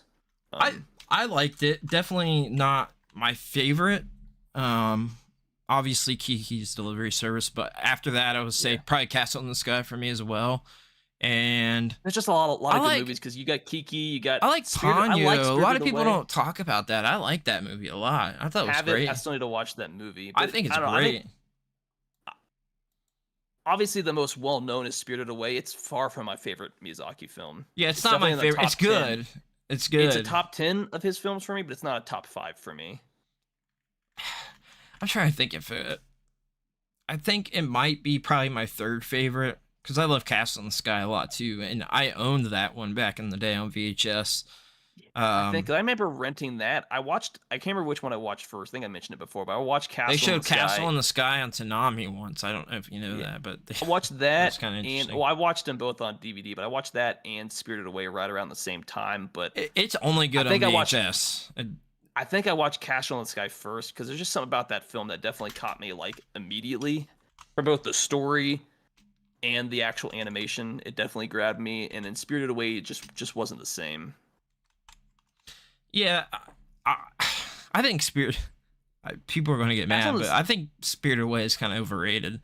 I still would say it's like up there for me as a movie, but I think it's a bit overrated. I think people, I don't know how it became like the Miyazaki movie. I don't get it. I think because they showed it on Cartoon Network so many times, probably. I think it's the first one that actually got a popular following here in the West, or it's one of the early ones that actually came here in the U.S. Something related to TV happened, so it's probably something like that. I feel like it just kind of gained a following from actually because there wasn't many that got shown on Cartoon Network, but Castle in the Sky, Spirited Away, those ones did. Funny enough, Kiki's Delivery Service, I don't remember that ever being aired on anything ever. As far as I know, it was a blind watch for me. It was a rent at Family Video. StarTime Video. Just randomly rented it and really liked it. So, yeah, but I don't know. Maybe something about Castle in the Sky was the first official, I believe, Studio Ghibli movie film that at least he worked on. Because the one before that, Nausicaa, wasn't actually a Studio Ghibli film. And then his first film that he worked on is Lupin the Third, The Castle of Cagliostro. Oh, I didn't know that. If you never watched Lupin the Third before, you could just go in this movie blind. It's a really good film, actually, especially for Lupin the Third. I went and watched that about a year and a half ago, and I definitely enjoyed the film. Yeah, I'm gonna have to. You could definitely see it felt like a Lupin the Third movie, but you could feel Miyazaki's touch on it and stuff like that. Surprisingly, for a film that came out in 79, doesn't look like it came out that long ago, at least to me. I'm trying to look it up. What's the last part of it called? The Lupin the Third, The Castle of Cagliostro. It's a Lupin. A lot of Lupin the Third stuff is kind of a standalone on its own, especially the film. Like the whole, he's like a master thief and stuff like that. But I thought it was a really good film. Yeah, I've not checked this out. Looks kind of cool. I like Lupin the Third. I don't know how I missed this, but somehow. Lupin the Thirds are really old. It started very old. The manga I believe started back in the 60s. Yeah, it's been around for a while. It's good stuff though. Oh my god, they made a Lupin 3 the Third, and it's like a CG animated. That's one of the newer ones. Yeah, that looks terrible. I didn't even know that was a thing. Oh, that looks god awful. I would never watch that. Actually, one of my favorite ones is a spinoff of it's called Lupin the Third, The Woman Called Fujiko Mine. I've seen that She's one. a character in it, but that's definitely where Lupin the Third's like a family friendly. This is definitely like 17 plus mature rating for a TV show because there's definitely a lot of drugs and nudity. Lupin's in it, but he's obviously not the main character. It's Fujiko Mine is the main character of this, but definitely it's a more adult spin on the series as a spinoff. Really good, but it's definitely not for children. I wanted to mention one more thing before we wrap up. Just because I saw this the other day and I wanted to ask you about one of these. But Kess Entertainment, they're the one that sent out the tabletop games, the Mega Man and the Sonic. They announced a new Sonic tabletop game called Sonic Speed Battle, and it looks like it's based around, just as coming soon, looks like it's based around Sonic Adventure, which for 3D Sonic is peak Sonic for me. So that's really cool. Definitely stay tuned for that. Check out their stuff. I love the two tabletop games they sent out, Mega Man and the Sonic Roll. Absolutely phenomenal. And they also announced One Piece Luffy's Bento Panic. So there's a One Piece coming in fall 2024. It looks like a really silly, fun tabletop game. Looks really cool. I love the design of the box and stuff. But I wanted to ask you, because they have this, and I don't know if you knew that. Don't you like Spy Family? Yeah, it's a pretty good show. I enjoy it. It's called Spy Family Mission for Peanuts, the card game, and it comes in one of those boxes like that too. So it's like pretty beefy card game, not like a like a small thing. It's like 3 to 5 players. I can't read it, dang it. There's a trailer for it though, so definitely check it out. But I heard you talk about it before, I think. So trailer shows us off. It's pretty intensive. Like, these are like legitimate tabletop games or card games. Some of them are like more tabletop, some are just it looks more like a card, like a tabletop card game. This is a card game. Yeah, this is a card game. There's peanuts for, I don't know what kind of currency it is exactly. Obviously the video's muted right now, but it looked like a pretty simple game for the most part. It said play like 10 up, playtime 20 to 30 minutes for a game. So I would say it's pretty good time. It looks cool, but I definitely love their other stuff they did. Those were very intensive, like actual tabletop games. But they've got really good stuff. I mean, really cool. They have a Street Fighter 5. I didn't even know that until I think yesterday or the day before I saw it. I was looking, I was like, oh man, that looks pretty cool. So yeah, they got one called Murder We Wrote, which I'm not sure what that one's based on. It looks like it's just a true crime podcast party game. So that looks up my alley too, but it's cool stuff. I love seeing that. So anything else you want to bring up, Mark? No, I think that's everything. Minus whatever tangents we just randomly went off on. Yeah, we do that a lot. We appreciate everybody watching and listening. Be sure to check out the socials, Facebook, Instagram, all that stuff. Got the links in the description of wherever you're watching or listening. Also, just wanted to mention, anybody that checks out the video, be sure to check out the audio podcast as well. We're on a whole bunch of apps. It's now over 27, I've counted. So I was originally just 17 I thought we were on, but we're on way more.